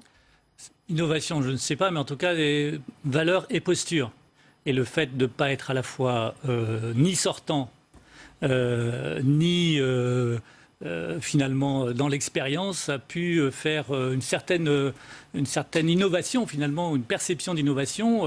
Mais bon, il faut rappeler quand même que le candidat issu de cette famille socialiste, au jour d'aujourd'hui, est mesuré en 5e position. Ce qui change beaucoup par rapport à 4e avec le sondage Sofres. 4e peut-être, mais bon, ça peut changer. On voit bien que ça change. C'est très différent du contexte évoqué tout à l'heure de 2007 avec Nicolas Sarkozy par rapport à Jacques Chirac. On voit que là, il y a la nécessité pour les socialistes de se ressouder. On vient de voir ce qui est surréaliste. Un Premier ministre, chef de la majorité parlementaire, rendre hommage à qui? Aux perdants. En parlant de quoi? D'homme d'État. Donc on voit bien que celui qui est gagnant, selon le chef de la majorité socialiste, n'est pas homme d'État et donc pas forcément le meilleur gagnant. Jérôme Sainte-Marie. Oui, on explique beaucoup le vote pour Benoît Hamon par l'idée de rêve, l'utopie, etc. La fuite hors du réel par les électeurs de gauche. Je crois exactement le contraire. Non pas, c'est pas du tout un jugement sur le programme de Benoît Hamon, que je connais pas forcément très bien, mais c'est surtout sur les motivations des électeurs. Ça a été dit tout à l'heure, c'est un vote de clientèle. Une élection en général, mais une élection à la primaire en particulier, ceux qui se sont déplacés, apparemment, il y a quand même beaucoup aussi de gens issus de la fonction publique territoriale, tout cela, qui se disent que en soi, et puis surtout face éventuellement à François Fillon, face à une droite qui est assez résolue, il faut une gauche assez déterminée, non pas à explorer de nouveaux paysages idéologiques, mais tout simplement à défendre la dépense publique. En France, et notamment les électeurs de gauche, vivent directement ou indirectement très largement de la dépense publique. C'est ainsi, il y a une très forte redistribution, il y a 5 millions de fonctionnaires, ces gens-là se sentent menacés dans leurs intérêts concrets, de la même manière que beaucoup d'électeurs de droite sont allés voter pour leurs intérêts, notamment fiscaux. De la même manière, beaucoup d'électeurs de gauche vont voter pour leurs intérêts, donc considérer que le vote pour Benoît Hamon est un vote défensif, plus sérieux que le vote pour Valls, dont on ne savait pas finalement s'il allait s'opposer ou accompagner les réformes libérales. Il y a peut-être un sujet quand même qui concerne toutes les familles socialistes européennes et que n'a pas réglé la famille socialiste française. Par rapport, je l'évoquais tout à l'heure, à l'opposition par rapport à l'État-providence et à la dépense publique. on est quand même le seul pays quasiment d'Europe, voire du monde occidental, voire du monde démocratique en tout cas, où la gauche cherche encore des solutions en démultipliant la dépense publique, alors qu'on est les recordman européens de la dépense publique. On est le pays qui a les prélèvements fiscaux et obligatoires les plus importants, 57% du PIB. Et on nous dit, certes pour faire rêver, sans précision de financement, qu'il nous faudrait 400 milliards supplémentaires, prélevés où, comment, on ne sait pas. Avec l'effacement de la dette d'un claquement de doigts aussi. Avec l'effacement de la dette, avec un État provident. Donc, sociales. c'est aussi toute la question de la crédibilité de la famille socialiste qui n'a pas réglé, n'a pas profité finalement de la période du pouvoir pour être dans le réalisme qui a quand même marqué les orientations des familles social-démocrates européennes. Dire, et beaucoup, et vous étiez d'ailleurs sur ce plateau pour en parler, que le PS allait éclater, qu'il jouait sa survie, mais est-ce que depuis hier, on ne voit pas un frémissement? Est-ce qu'il ne bouge pas encore? Est-ce que Benoît Hamon ne pourrait pas justement incarner cette synthèse, ce rassemblement? On a vu hier qu'il tendait la main à Yannick Jadot, à Jean-Luc Mélenchon. Oui, mais ça, c'est ce qui est extérieur à la gauche. Son problème aujourd'hui, c'est le Parti socialiste. Ce sont les membres du gouvernement socialiste qui considèrent qu'avec ses camarades frondeurs, ils leur ont pourri la vie pendant 5 ans. Ce sont 240 députés socialistes qui ne supportent plus la cinquantaine de frondeurs qui, pareil, ont pourri la vie de la majorité pendant 5 ans. Il faut savoir que très souvent, dans les réunions du groupe socialiste, au plus fort des débats sur la loi El Khomri, par exemple, les noms d'oiseaux fusaient dans la salle Colbert où se réunit le groupe socialiste. On s'injuriait. Et parfois, on était presque à 2 doigts d'en venir aux mains. Donc vous avez aujourd'hui un certain nombre de parlementaires qui, eux, pensent à leur réélection et qui n'ont pas envie d'aller au massacre. Au cas où Benoît Hamon perdrait l'élection présidentielle, la gauche ne serait pas au second tour. Et derrière aurait la perspective de revenir à 40, 50, 60 députés socialistes. Ça ne les fait pas fantasmer du tout. Donc on entre dans une période là où il faudra observer les mouvements des uns et des autres. Je pense à Ségolène Royal, je pense à Jean-Yves Le Drian, je pense à Bertrand Delanoë, je pense à un certain nombre de personnalités références de la gauche de gouvernement, de la culture de Jean-Marc Ayrault, de la culture de gouvernement, qui n'ont pas envie que Benoît Hamon expédie le Parti socialiste au casse-pipe électoral et derrière éventuellement dans les oubliettes de l'histoire en préparant un congrès, puisqu'on en est déjà évoqué le congrès de l'après-présidentielle, qui aujourd'hui me paraît un truc absolument surréaliste. Vous êtes d'accord avec cette analyse, Bruno Jambard ? Je pense qu'il faut faire attention. Moi, je n'enterrerai pas le Parti socialiste aussi vite. Les grands partis sont très résilients dans la vie politique française et ils résistent souvent plus. Non, mais bien sûr que c'est compliqué. Et le juge de paix, ça va être la présidentielle. Exactement. Si le candidat du Parti socialiste termine en 4e ou en 5e position, et c'est-à-dire qu'il est devancé au moins par un des autres candidats de gauche, effectivement, là, il est en danger très important. Mais à ce jour, Macron est au 2e tour. À ce jour, on ne peut pas exclure totalement que le candidat socialiste soit le premier des candidats de gauche en avril prochain. Et tout l'enjeu va être celui-là. Et je dirais que pour Benoît Hamon, il n'a pas fait le plus dur en gagnant la primaire, alors que pourtant il vient de très loin. Le paradoxe, c'est que, alors qu'il n'était absolument pas favori, le plus dur, c'est maintenant. C'est dans la présidentielle et dans le score qu'il va faire, qu'il va jouer à la fois son avenir personnel et effectivement la survie du Parti socialiste tel qu'il est aujourd'hui. Ouais, Jean de Sainte-Marie. Je crois que le grand risque, c'est la présidentielle, mais surtout, en fait, pour le parti lui-même, c'est bien sûr les élections législatives. C'est là, finalement, c'est les élections législatives qui vont décider de la nouvelle configuration politique. De ce point de vue-là, il y a quand même énormément de députés sortants qui redoutent bien pire que le score de 93. De mémoire, c'était 57 députés socialistes survivants.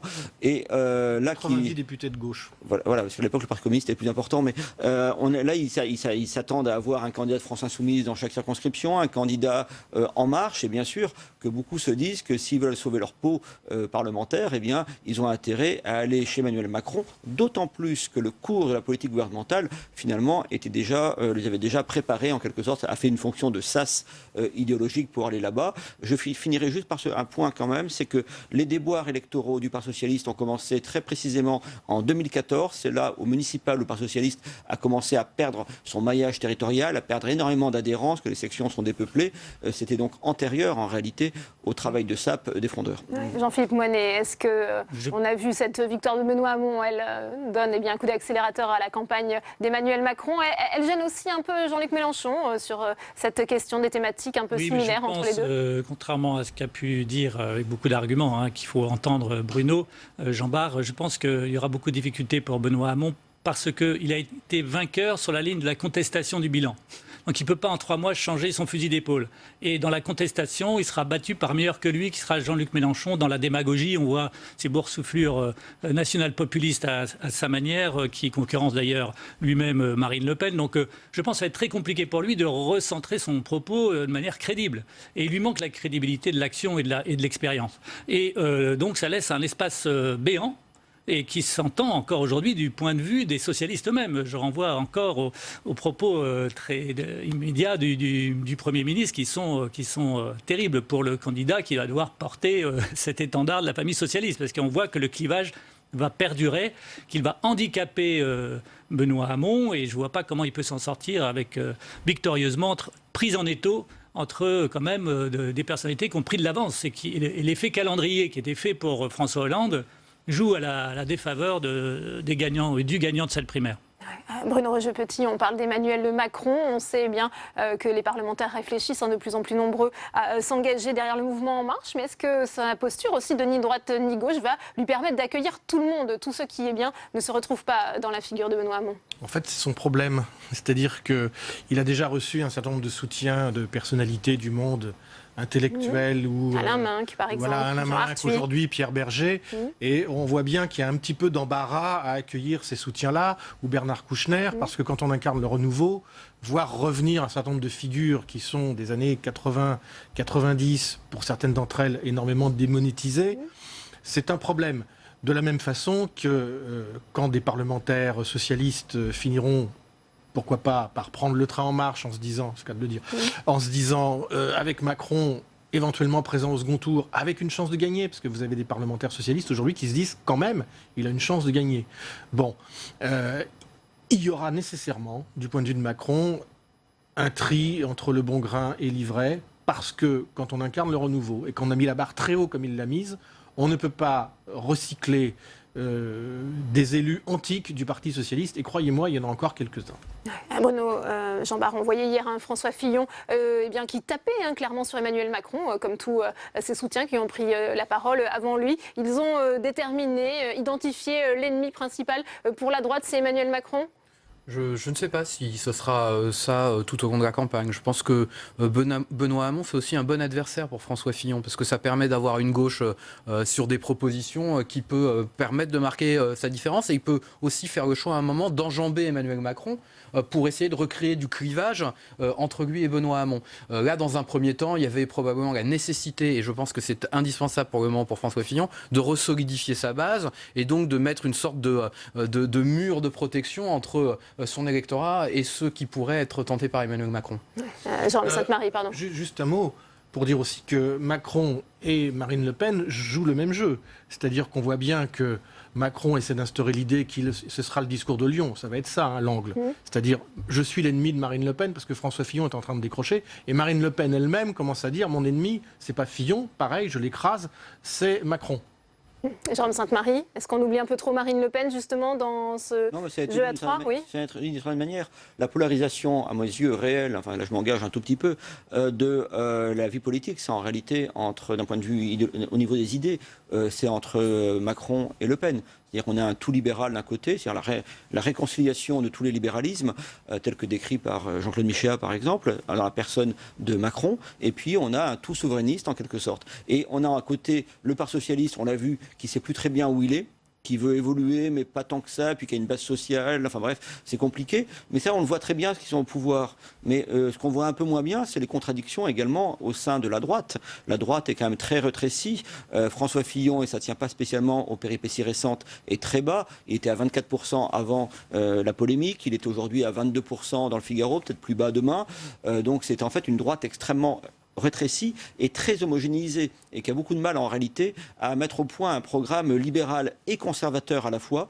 C'est quelque chose qui prend mal. Au moins, Emmanuel Macron d'un côté, Marine Le Pen de l'autre, savent à peu près qui ils sont et ce qu'ils veulent.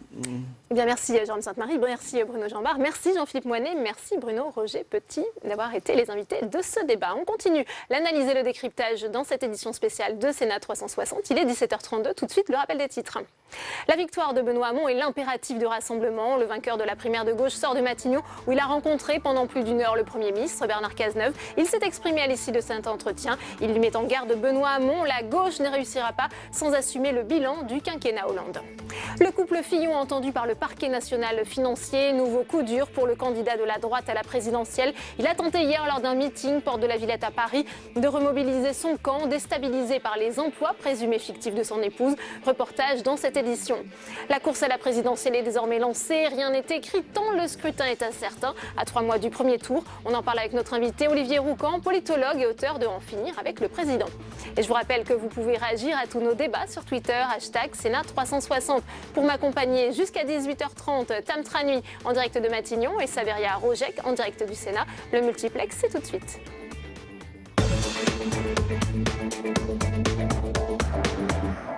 Le temps de l'offensive est venu dans le clan Fillon. Un meeting en grand et le soutien des ténors du parti pour faire bloc derrière le candidat qui a trouvé une cible de choix en la personne d'Emmanuel Macron. Reportage hier, porte de la Villette. C'était l'image attendue, celle d'un couple uni dans la tourmente.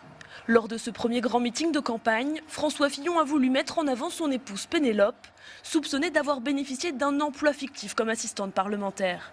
Le candidat des Républicains a commencé par balayer ces accusations. Dès le début, Pénélope est à mes côtés. Elle est à mes côtés avec discrétion, avec dévouement. J'ai construit mon parcours avec elle. Nous n'avons rien à cacher. Nous n'avons qu'un seul compte au Crédit Agricole de Sablé-sur-Sarthe. Au moment où sa campagne connaît de sérieuses difficultés, François Fillon s'est montré déterminé, rassembleur. Je fais le serment de donner tout ce qu'un patriote peut donner à son pays. Je vous donnerai tout, ma détermination, ma vaillance, ma volonté de vaincre, et en retour, je vous demande d'avancer la tête haute. Il s'en prend à tous ses adversaires à la présidentielle, mais s'attarde particulièrement sur un candidat, Emmanuel Macron. Il dit avoir un projet, je l'attends. Il dit être réformateur, a priori il l'est moins que moi. Macron c'est le sortant, Macron c'est le bilan de Hollande. Au-delà des critiques, François Fillon a égrené quelques mesures phares de son programme, les quotas d'immigrés, le rétablissement des peines planchées et la revalorisation des petites retraites. Tous les ténors de la droite étaient là pour l'écouter, plus de 10 000 personnes avaient fait le déplacement. Ses soutiens espèrent que cette démonstration de force permettra d'éclipser les polémiques. Maintenant, on est dans la campagne, on rentre dans la campagne, c'est cela qui est important. Le présidentiel, c'est toujours difficile, c'est toujours semé d'embûches, mais les embûches, elles sont faites pour être surmontées, et on le fera d'autant mieux qu'on sera tous rassemblés, tous derrière François Fillon. De nouvelles embûches sont effectivement en vue. François Fillon pourrait être inquiété dans une autre affaire, celle des caisses occultes de sénateurs. Le candidat de la droite aurait perçu des sommes provenant de cette cagnotte. Et nouvelle réaction avec vous, Saveria Rojek, toujours en direct de la salle des conférences. À vos côtés, la sénatrice LR, Catherine Procaccia. Catherine Procaccia, vous étiez hier justement à la Villette, au meeting de François Fillon. On vient de voir ces images de Pénélope Fillon applaudies par la foule. Est-ce que vous avez été touchée par ces images, émue par le discours de François Fillon et surtout convaincue par ses explications ? J'ai surtout été émue lors de son intervention télévisée, lorsqu'il s'est expliqué sur TF1. Cette façon dont qu'il a eu de défendre sa femme m'a beaucoup plu en tant que femme, effectivement. Hier, il l'a renouvelé, mais c'était déjà un discours qu'il avait eu et j'avais apprécié la sincérité. La sincérité la première fois, la sincérité paraissait identique hier, mais je n'ai pas eu l'effet de surprise de ce discours que j'avais eu sur TF1. Alors jusqu'à présent, la ligne de défense de François Fillon est qu'il se dit victime d'un complot. Est-ce que, sincèrement, c'est pas un peu léger comme ligne de défense, justement ? La thèse du complot. Non, moi je trouve un peu bizarre que d'un seul coup tout sorte comme ça. Donc c'est un complot pour vous également. C'est pas un complot, mais complot est peut-être un mot énorme, mais d'un seul coup il y a des affaires qui sortent, comme par hasard depuis qu'il a été élu, parce que par les Français en tant que candidats des Républicains et du Centre. Pourquoi tout ça n'est pas sorti avant? Parce que si mes souvenirs sont bons, ça remonte à une époque très ancienne, cette histoire d'assistante parlementaire. C'est pas récent. Donc pourquoi ça sort alors que les emplois fictifs, s'il y a eu emploi fictif, eh bien, il n'est pas le seul à être concerné. Et dans les emplois fictifs, il y a un certain nombre de ministres en place qui sont concernés et qui sont toujours en fonction. Vous me dites que ces affaires sortent maintenant, elles ne sortent pas non plus de n'importe où. Dans l'affaire justement dont on parle depuis hier, du financement des caisses occultes du groupe UMP au Sénat, l'instruction est ouverte depuis 2012. Il y a 5 mises en examen. Oui. Donc ça ne sort pas de n'importe où. Il n'est pas mis en examen dans cette affaire-là, si mes souvenirs sont bons. Absolument pas, mais visiblement, il y a plusieurs personnes qui ont été mises là aussi, c'est un complot en examen. On est allé chercher sans doute... Non, mais là aussi, c'est un complot J'attends quelle va être la 4e affaire qu'on va essayer de sortir sur François Fillon. Comme par hasard, la semaine où la gauche se déchire. Je veux dire, on aurait peut-être pu attendre... se déchire ou se rassemble. Oui, elle s'est plutôt déchirée jusqu'à présent. En tout cas, vous n'avez aucune inquiétude sur le désistement de François Fillon? Je n'ai pas d'inquiétude. Il a dit lui-même qu'il ne se présenterait pas s'il était mis en examen. C'est honnête, c'est clair. Et pour tout dire, je préfère que ces affaires, s'il y a affaire, ou en tout cas cette mise en lumière d'un certain nombre de dispositions qui sont légales, mais dont on l'accuse, soit sorties actuellement et non pas 15 jours avant la campagne, le premier tour des élections présidentielles, où là, il n'aurait pas le temps de se justifier. Bon, très bien, très bien. Merci beaucoup, Catherine Procaccia. Merci. Merci beaucoup, Saveria, pour cette réaction. La mise en garde de Bernard Cazeneuve à Benoît Hamon, le candidat du PS à la présidentielle. La gauche ne réussira pas sans assumer le bilan du quinquennat de François Hollande. Bernard Cazeneuve qui s'est exprimé lors d'une entrevue cet après-midi à Matignon. Ce matin, il avait réuni le gouvernement pour un petit déjeuner. L'occasion de montrer une image unie et rassemblée de la majorité. Quentin Calmet avec Audrey Vuettaz. Le frondeur de retour sur le parvis de Matignon, invité par Bernard Cazeneuve. C'est la première image de Benoît Hamon dans ses habits de candidat du PS, pas encore très à l'aise. Première étape du rassemblement de la gauche, donc, une tâche herculéenne, car depuis 2014, Benoît Hamon a contesté la politique du gouvernement à de multiples reprises. Plus tôt aujourd'hui, Bernard Cazeneuve réunissait son équipe. Autour de la table, Patrick Kanner, Jean-Jacques Curvoas ou encore Jean-Marie Le Guen. Autant de ministres impliqués auprès de Manuel Valls jusqu'au dernier jour de la campagne de la primaire. Forcément ce matin, tous font grise mine. Au même moment, Benoît Hamon réunit sa propre équipe à son QG du 6e étage de la Tour Montparnasse. C'est quoi la priorité? C'est de se rassembler avec M. Mélenchon, avec M. Jadot, ou c'est aussi d'aller voir le camp Valls? C'est quoi la priorité? La priorité, enfin, il ne faut pas analyser les choses de manière statique comme ça, franchement, ça n'a pas beaucoup de sens ni d'intérêt. Voilà.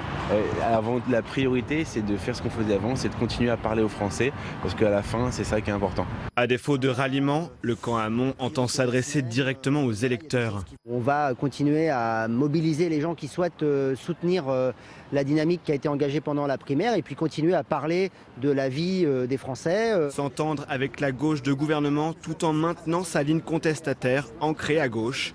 C'est tout le casse-tête qui attend Benoît Hamon dans les prochaines semaines. Et on retrouve à présent Tam Tranui en direct de Matignon.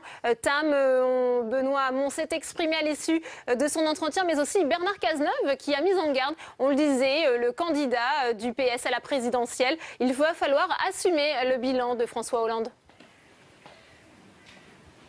Et oui, ainsi les deux hommes se sont entretenus ensemble pendant 1h30. Et bien, ils se sont exprimés séparément à 10 minutes d'intervalle. Ils ne sont pas sortis ensemble. C'est d'abord Benoît Hamon qui s'est exprimé. Il a même eu un trait d'humour.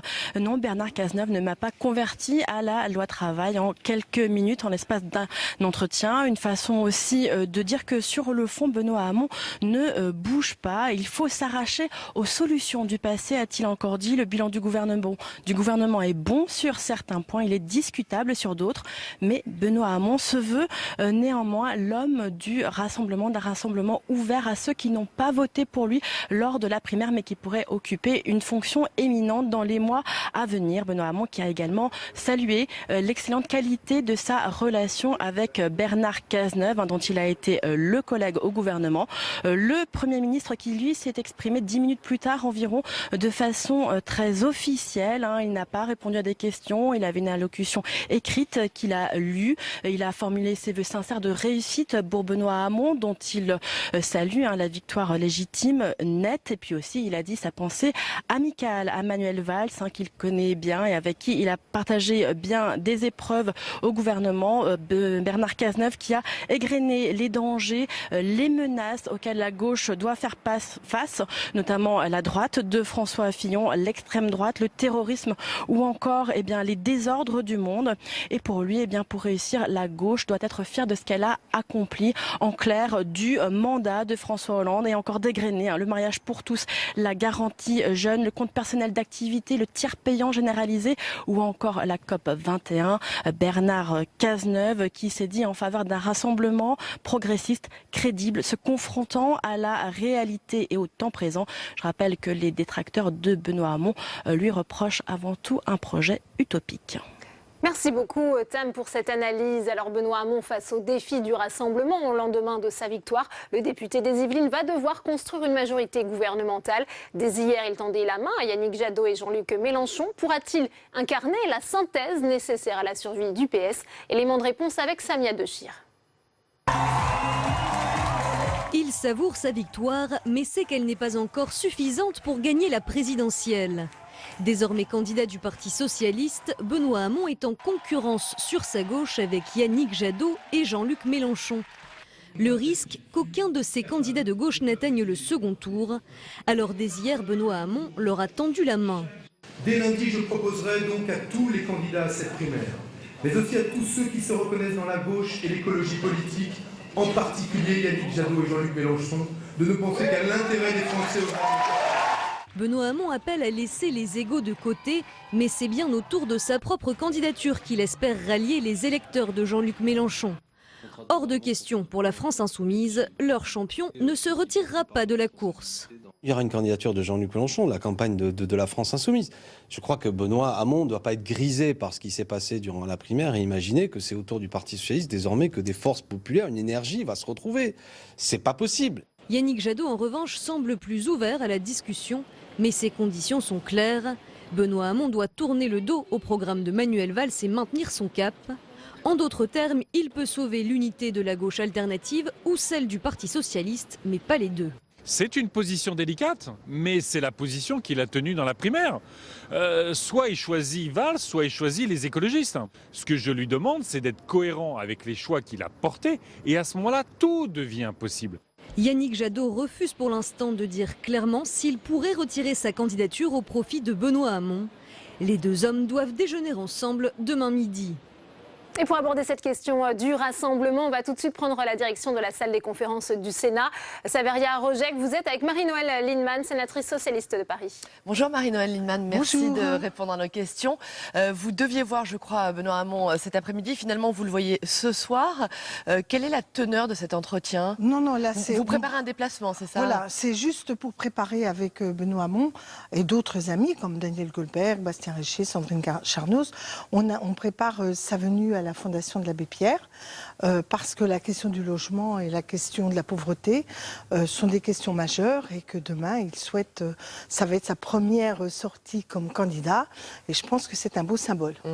Dès hier soir, Benoît Hamon tendait la main à Jean-Luc Mélenchon et à Yannick Jadot. Pour vous, aujourd'hui, il y a une nouvelle majorité désormais à constituer à gauche.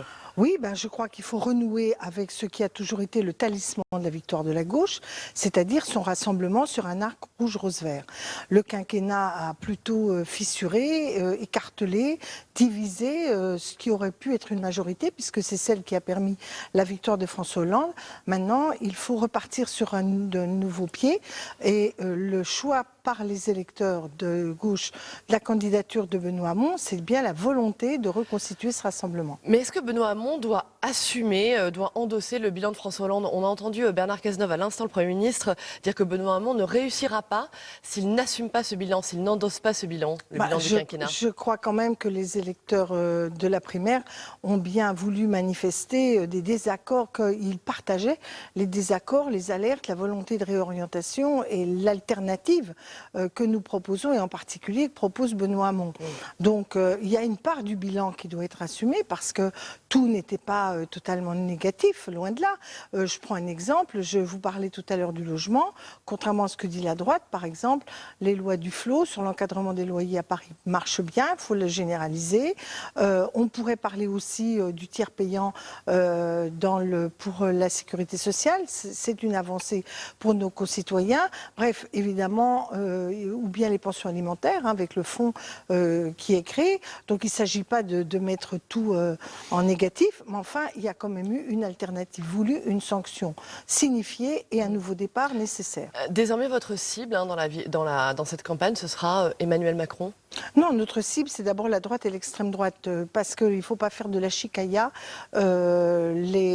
notamment même avec le centre-gauche, de la chicaille. Il n'y aura qu'une place pour la gauche au deuxième tour. Oui, mais pour l'heure, celui qui rassemblera, sera celui qui dira clairement qu'il est de gauche, parce que le problème d'Emmanuel Macron, c'est qu'il ne dit pas qu'il est ni de gauche ni de droite, et de gauche et de droite. En réalité, on ne peut pas être vraiment de gauche quand on est dans ces trucs. Et il est très libéral, ce qui a été quand même... Il a été l'instigateur des politiques qui nous ont coûté si cher politiquement, socialement et humainement durant ce quinquennat. Donc, mais la vraie cible, c'est de montrer à nos concitoyens qu'on peut se rassembler et qu'on peut tenir tête face à la droite dure de François Fillon, face à l'extrême droite qui reste une menace énorme dans notre pays. Très rapidement, Marie-Noëlle Lienemann, est-ce que cette victoire de Benoît Hamon achève le Parti socialiste, en tout cas le Parti socialiste de gouvernement tel qu'on l'a connu jusqu'à présent? C'est l'inverse. Ça lui donne une nouvelle jeunesse, un nouvel élan, parce qu'il n'y a pas une culture de gouvernement, il y a eu la culture de ce gouvernement qui a été sanctionné, mais c'est une autre vision d'un gouvernement de gauche qui doit être portée et soutenue, en tout cas c'est celle-là que nous défendons. Très bien, merci beaucoup, merci d'avoir répondu en direct à nos questions. Merci Saveria pour cette réaction. Alors en finir avec le président, c'est le titre du nouvel ouvrage du politologue Olivier Roucan. Il s'interroge sur l'utilité d'un président dans le cadre du quinquennat, mais pas seulement. Il répond aux questions d'Oriane Mancini. Le face-à-face, c'est tout de suite.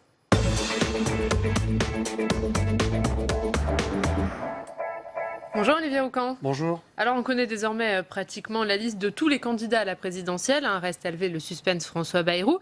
Est-ce que cette élection sera celle du renouveau ? Sur la forme, oui, puisque les profils sont régénérés ou dans tous les cas renouvelés.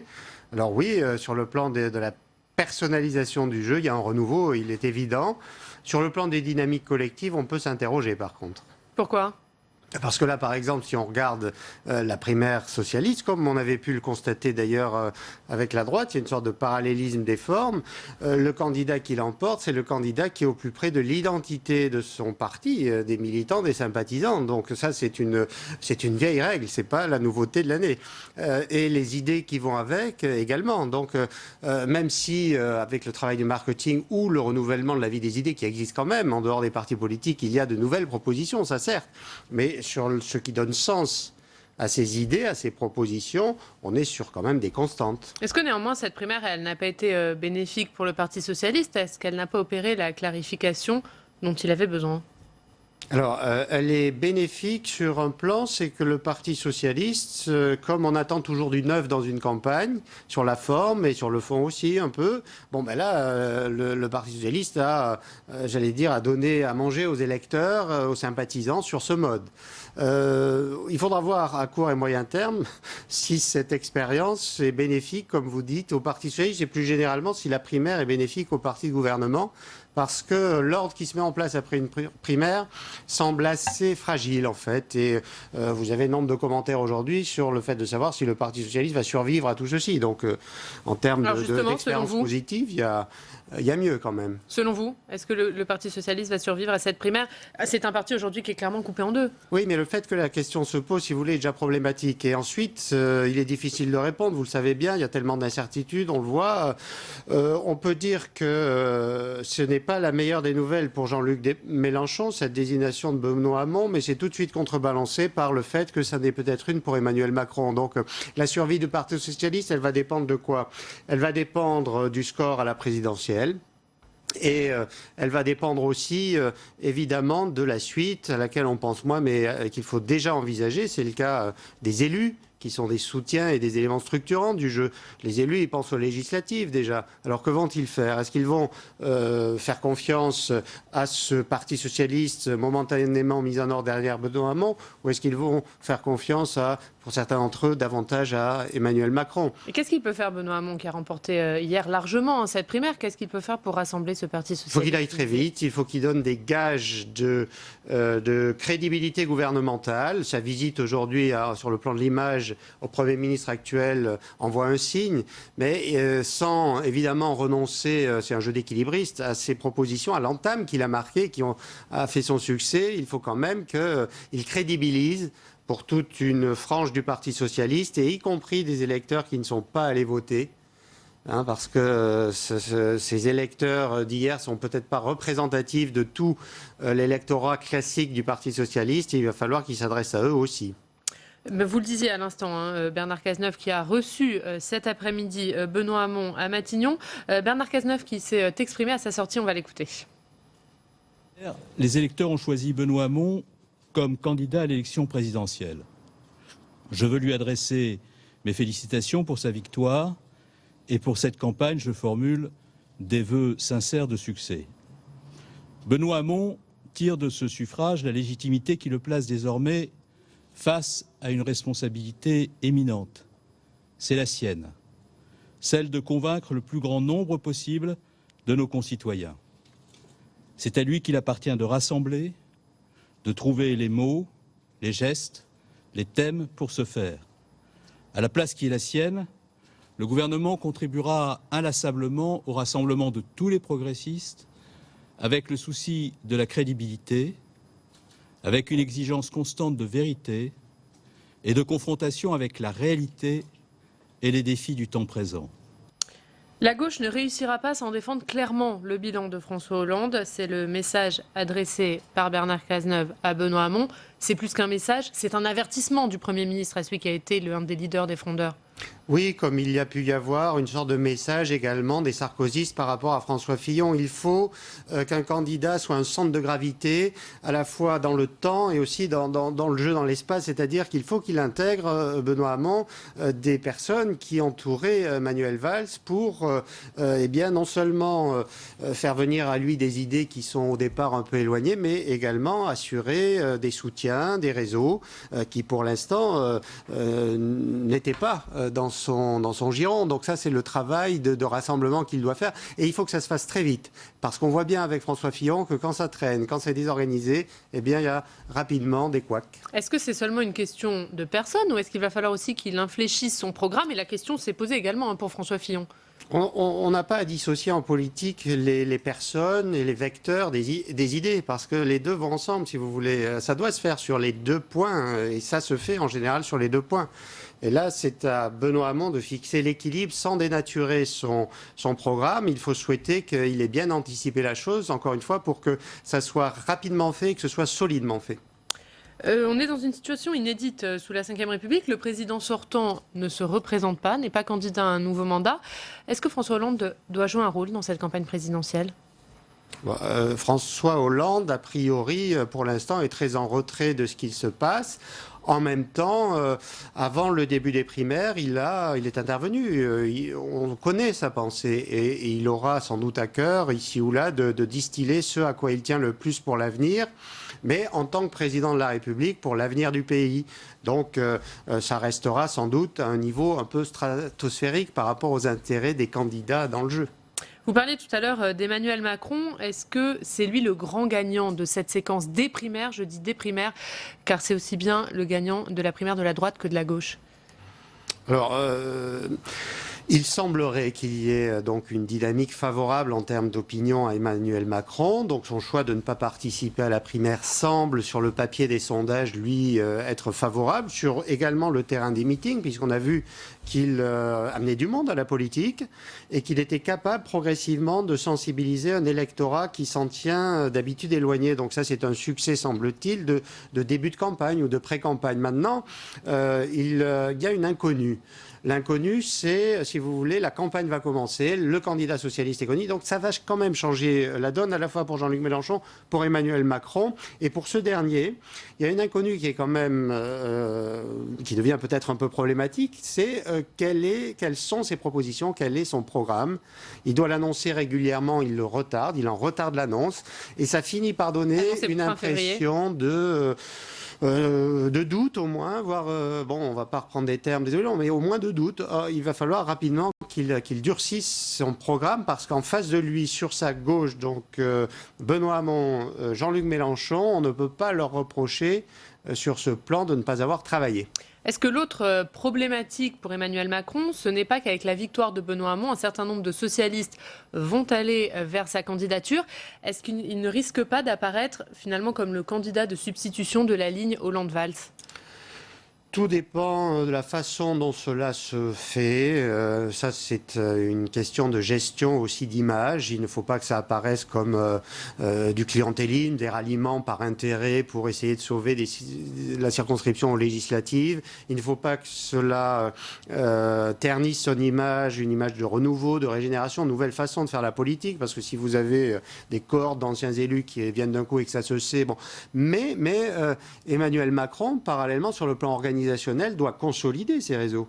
Il doit structurer un mouvement qui doit éventuellement devenir un parti. Ça a été tout le problème en son temps de Valéry Giscard d'Estaing. Donc ça, c'est un véritable travail. Alors le mieux qui puisse y arriver, c'est que ce soit discret et que ça se fasse de façon équilibrée. On sait déjà quand même qu'il y a eu des ralliements sur la droite également. Donc...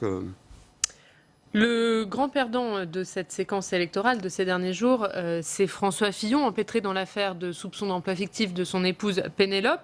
Est-ce qu'avec son grand meeting d'hier à la Villette, vous pensez qu'il a réussi à rassurer son camp? C'était un meeting réussi de ce point de vue, c'est-à-dire une logique de l'émotion, fondée sur une victimisation de sa personne et de son couple, pourrait-on dire. Il a réuni sa famille sur sa famille. Donc là, il y avait des messages subliminaux qui étaient forts et qui ont marché le meeting, les applaudissements. On voyait qu'il y avait de l'émotion. Donc de ce point de vue, il a, entre guillemets, galvanisé ses troupes. De là à dire que cela a une portée au-delà des militants, ça c'est quelque chose pour l'instant de très hypothétique. On voit bien que les sondages semblent donner des informations contrariantes pour François Fillon. Est-ce que le problème principal pour François Fillon n'est pas que cette affaire porte atteinte à sa crédibilité en matière de probité, d'honnêteté, qui est son marqueur depuis son entrée dans la vie politique il en a en fait 1980. Une entame, et notamment pour cette campagne, il s'est situé sur ce terrain de la morale, de la droiture, en phase d'ailleurs avec son positionnement au sein de son parti politique. Il ne s'est pas privé d'attaquer ses rivaux sur ce thème, et donc pour lui, si cela dure, si cela est plus ou moins confirmé, ce sera dévastateur en termes d'image. Peut-il aller au bout de sa campagne, François Fillon, ou est-ce qu'il y a un plan B envisagé ? François Fillon a tout intérêt à aller jusqu'au bout de sa campagne, donc il ne va pas laisser sa place. Et le ton du meeting d'hier, c'était de rassurer sur ce plan. Et ensuite, il y a des aléas que nous ne connaissons pas qui peuvent faire varier cette position. Mais pour l'instant, ce n'est pas du tout ce qu'on peut anticiper. Merci Olivier Roucan. Merci d'avoir répondu à nos questions. Et je rappelle le titre de votre livre, En finir avec le président. Merci beaucoup Olivier Roucan. Merci Oriane. On en vient à présent et à notre second débat. On l'a vu, sèchement battu hier. Manuel Valls a promis d'être loyal, mais risque de s'effacer pendant cette campagne. Il ne sera d'ailleurs pas présent dimanche prochain pour la cérémonie d'investiture de Benoît Hamon, tandis que des parlementaires refusent ouvertement de soutenir celui qui est perçu comme un des frondeurs responsables de l'échec du quinquennat. Il préfère d'ailleurs se tourner vers Emmanuel Macron. Reportage de Marie Brémaud. C'est la valse qui démarre et au jeu des chaises musicales, les légalistes d'hier deviennent les frondeurs d'aujourd'hui. 4 soutiens de l'ex-premier ministre ont d'ores et déjà annoncé leur ralliement à Emmanuel Macron. Dès hier soir, la défaite annoncée, les premiers doutes apparaissaient. Je ne peux pas approuver le programme de Benoît Hamon. S'il s'agit de prôner la société du non-travail, s'il s'agit de faire en sorte que l'on soit dans des accommodements sur la manière dont doit vivre la République, je le dis très franchement, ça sera sans moi. Ils veulent être convaincus par Benoît Hamon, mais personne n'est dupe. Au minimum, les valsistes ne feront pas campagne pour le candidat élu, mais d'autres pourraient suivre le mouvement et rejoindre activement En Marche. Du côté des élus, mais également du côté des militants. Christophe Castaner, un des soutiens d'Emmanuel Macron, annonçait ce matin sur son compte Twitter que 5000 personnes avaient déjà rejoint le mouvement En Marche après les résultats des primaires de la gauche. Rester au Parti socialiste, partir rejoindre Emmanuel Macron, soutenir Benoît Hamon ou se taire. Oui, mardi. Les réformateurs se retrouvent demain dans la matinée à l'Assemblée nationale pour tenter d'élaborer une ligne commune ou laisser à chacun sa liberté de choisir en son âme et conscience.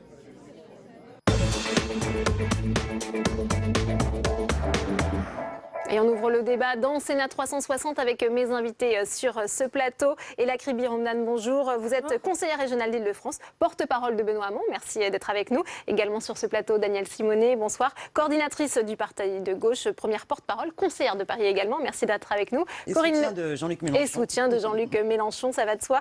Corinne Lepage, bonsoir, ancienne ministre de l'Environnement, présidente de Cap-Verdien. Vous avez décidé de soutenir Emmanuel Macron. Merci d'être avec nous. Et Julien Bayou, bonsoir. Vous êtes porte-parole d'Europe Écologie Les Verts. Ella Kribi, on a entendu à l'instant Bernard Cazeneuve s'exprimer après avoir reçu Benoît Hamon. Il a dit, sous forme de mise en garde, la gauche ne réussira pas sans assumer le bilan du quinquennat. Alors est-ce que vous interprétez comment ce propos? Est-ce que c'est une forme de chantage? Non, je ne pense pas. Lui, il est Premier ministre, donc il a une forme de responsabilité qui lui incombe à lui.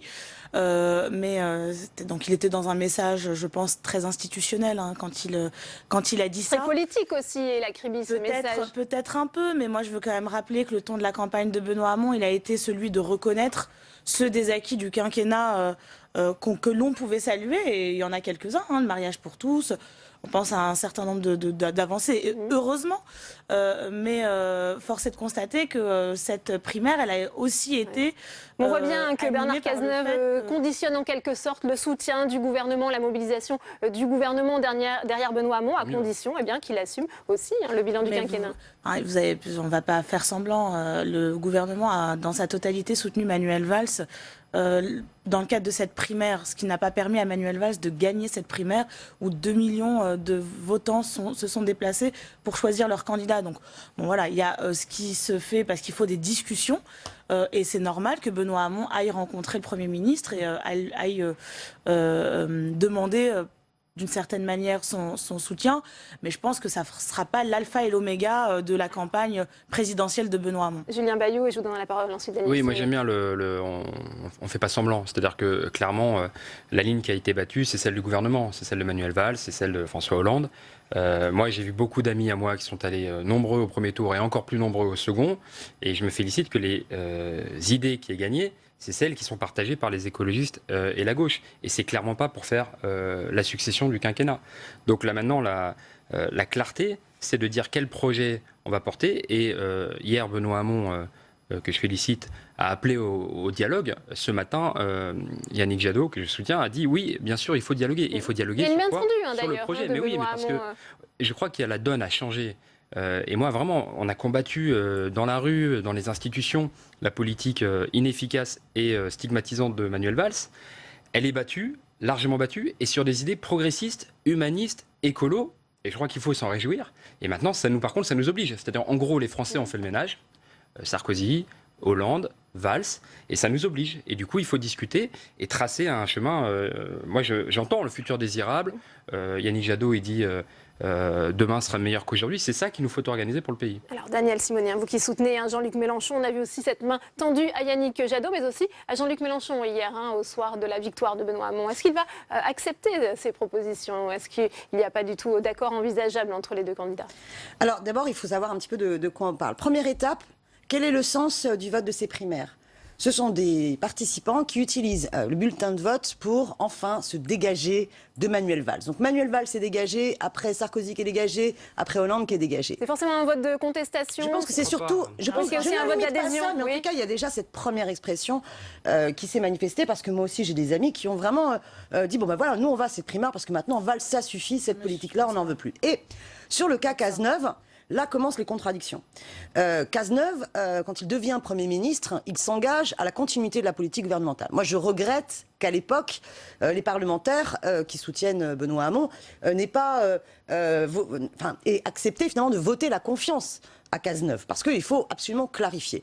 Là maintenant, le débat qui est devant nous, et c'est ça qui est intéressant, parce qu'on rentre vraiment dans la bataille présidentielle, c'est quelle politique, c'est pas simplement quel programme nous voulons présenter aux Françaises et aux Français, pour notamment mobiliser le tiers qui aujourd'hui ne sait pas du tout s'il ira voter et ce pourquoi il ira voter, mais qu'on ait le débat sur comment on se donne les moyens d'appliquer notre politique. Et la question centrale va être de débattre qu'est-ce qu'on fait vis-à-vis de la question européenne. C'est-à-dire le président de la République, comment va-t-il réagir face à Merkel, quel rapport de force et quelle méthode va-t-il avoir pour appliquer. On va faire réagir Corinne Lepage avant de rentrer plus dans le détail des programmes des différents candidats. On sait qu'il y a beaucoup de parlementaires, hein, Corinne Lepage, des membres du gouvernement, des soutiens de Manuel Valls ou encore des fidèles de François Hollande qui ne se retrouvent pas justement dans le programme de Benoît Hamon. Est-ce qu'il pourrait être tenté par Emmanuel Macron? Est-ce qu'il peut et est-ce qu'il a intérêt à capter tous ces déçus? Notre position, elle est extrêmement simple. Tous ceux qui veulent venir sont les bienvenus. Mais ce n'est pas pour ça que le projet changera. Sauf les crevards, j'ai entendu. C'est possible. J'aimerais savoir qui sont les crevards. C'est possible, Corinne Lepage. Pas jamais des expressions de c'est vrai. Et ça tombe bien parce que le projet ne changera pas. Corinne Lepage, quand on se réclame d'être ni droite ni gauche, est-ce qu'on a intérêt justement? Non, il n'a jamais dit qu'il était ni droite ni gauche. Non, en fait, il est ni de gauche ni de gauche. Laissez répondre Corinne Lepage, Daniel Simon.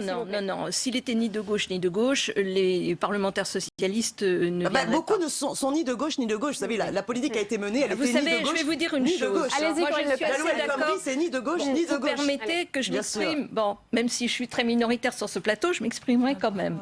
On est tous minoritaires. Hein. Allez-y, Corinne Lepage. Allez-y. Donc, je réponds de manière très simple. Je crois que le vote qui s'est exprimé hier, là-dessus, j'étais d'accord avec vous, c'est un vote anti-Valls. Comme du reste, le vote pro-Fillon était un vote anti-Sarkozy. C'est-à-dire qu'il y a eu au sein des Républicains comme au sein du PS élargi le même type de réaction. Un mouvement dégagiste. Il y en a ras-le-bol. Dégagé. Dégagé. Bon, donc c'est quelque chose d'anti. Ensuite, reste la difficulté qui est de construire quelque chose de pro. Non pas professionnel, mais favorable à. Et c'est dans ce sens-là que j'emploie le mot pro. Et c'est là où les difficultés, effectivement, commencent.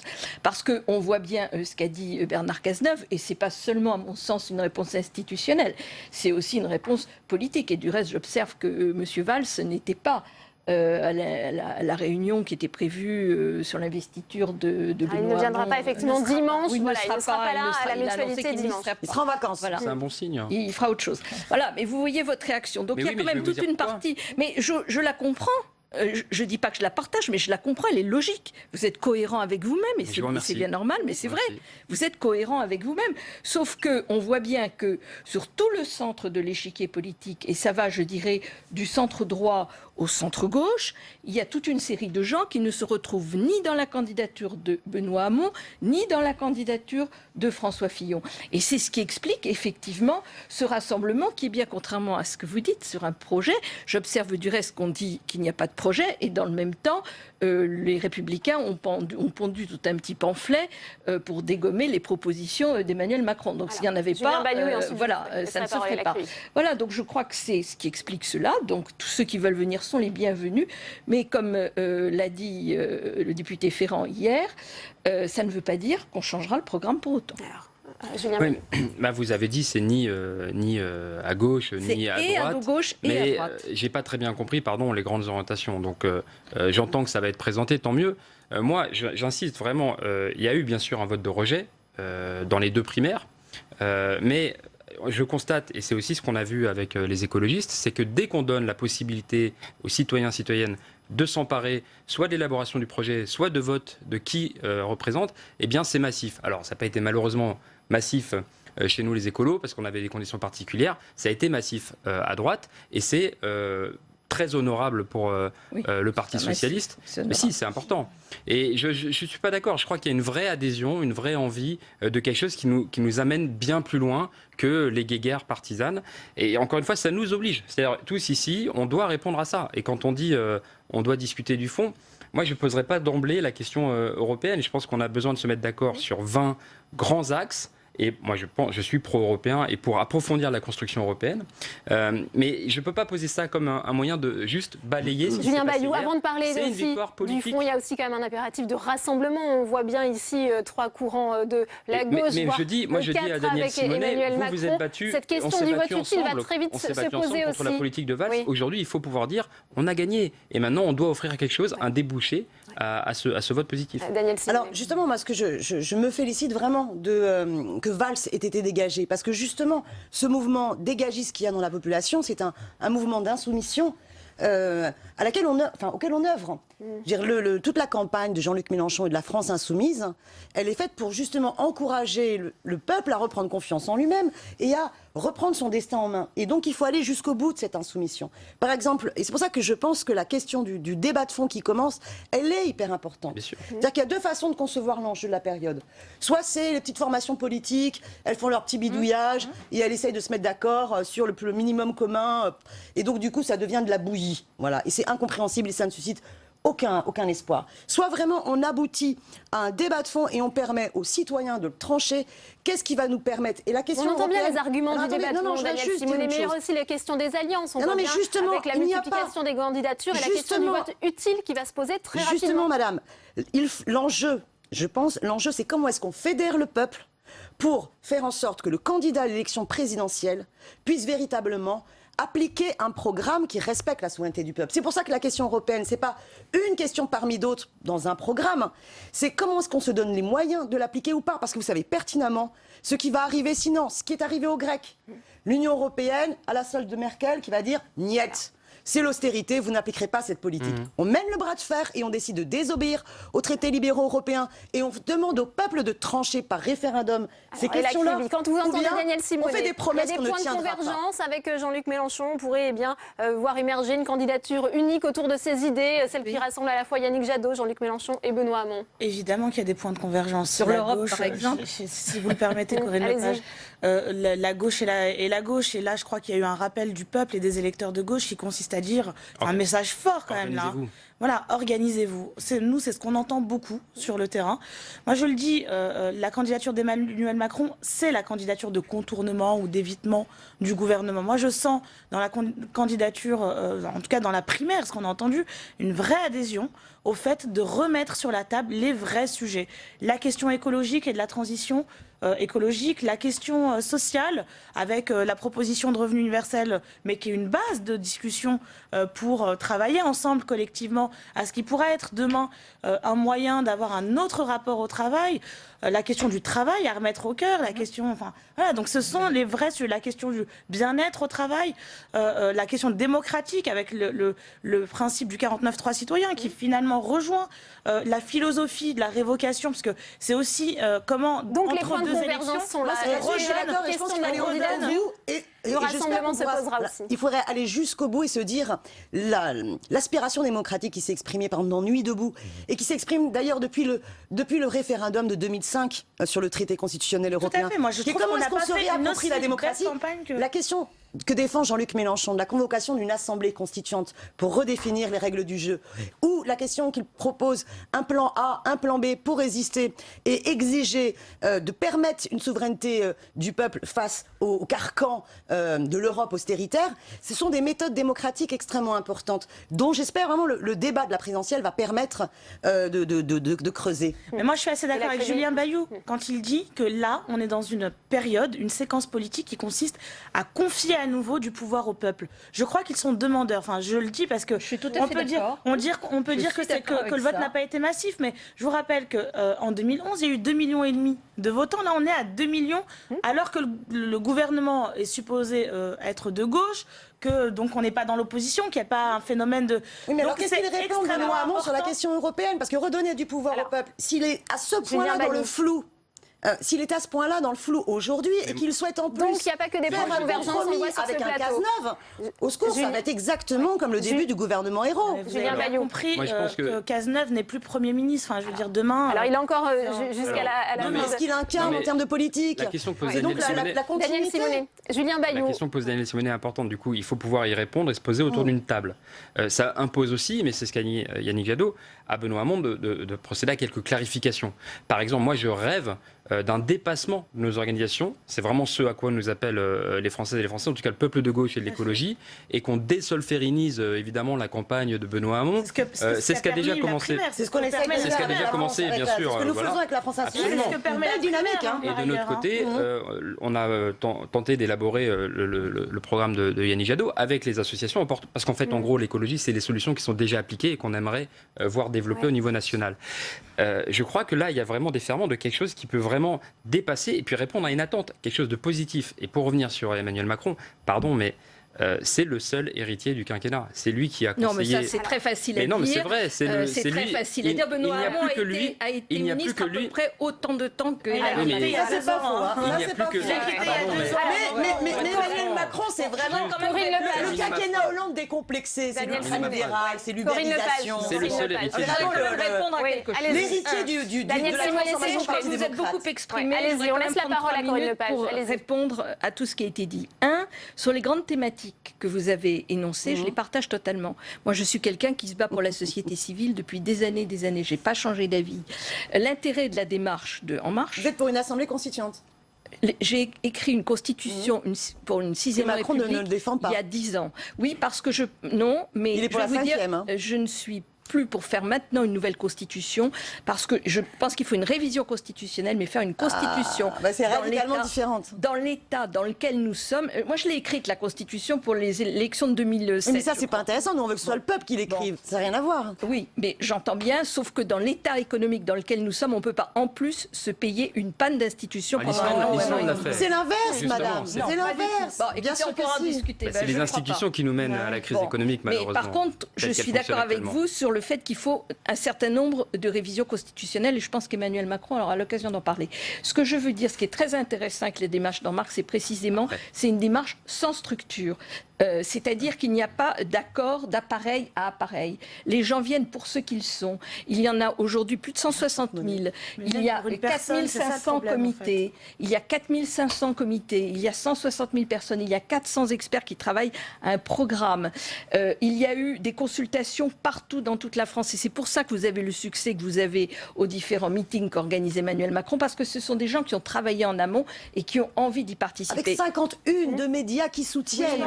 L'indépendance par rapport à la logique oligarchique, merveilleuse, avec zéro financement. Daniel Simonet, s'il vous plaît, je vous propose. Arrêtez de dire n'importe quoi. Vous savez très bien que les multinationales n'ont pas le droit de financer des partis politiques. Je ne vais pas raconter n'importe quoi. Je vais être un peu moins s'il vous plaît, je vous propose de réécouter d'ailleurs Benoît Hamon. Au sortir de son entretien avec Bernard Cazeneuve, il a clairement expliqué qu'il fallait s'enrichir de toutes les propositions. On l'écoute. On a deux personnalités fortes, lui comme moi. Il n'a pas forcément fait les mêmes choix et je savais que à la fois l'amitié qu'il avait pour Manuel Valls l'a amené à lui accorder sa préférence politique et je le respecte parfaitement. Mais il m'a dit que comme Premier ministre, comme homme de gauche, il contribuerait à servir l'intérêt général, à prendre sa part du travail à accomplir pour rassembler la gauche et les progressistes, et je m'en réjouis.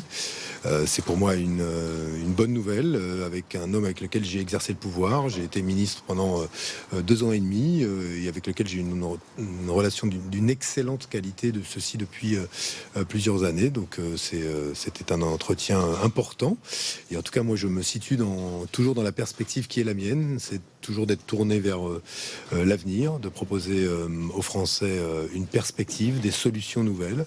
Alors, Et la Tribune Réaction, on voit bien Benoît Hamon qui entend maintenir le cap pendant cette campagne. On voit bien les arguments des uns et des autres sur les différentes façons de procéder, de faire campagne, de faire émerger des mouvements un peu en dehors des partis. Mais le temps venu, le jour du premier tour, il faudra bien que ces idées soient incarnées par une personnalité. Il n'y a que Benoît Hamon pour les porter, selon vous ?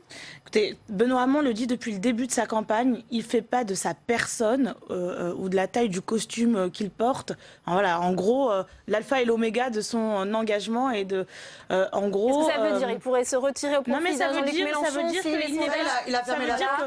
dire qu'il n'est pas dans une logique, dans une bataille. Bourdin, il a dit qu'il se maintiendrait quoi qu'il arrive. C'est-à-dire qu'il n'est pas dans une démarche qui vise à défendre des égos. Parce que les gens, je pense, en ont vraiment marre de la bataille des égos. Mais force est de constater qu'il est quand même issu d'un vote, d'une primaire, et il n'a pas été désigné par lui-même ou par son parti. Il y a eu une dynamique forte, des débats qui ont permis de mettre les idées sur le devant de la scène. Et voilà, il y a 2 millions de personnes qui se sont déplacées. Je pense que ça pèse dans la discussion qu'on devra avoir.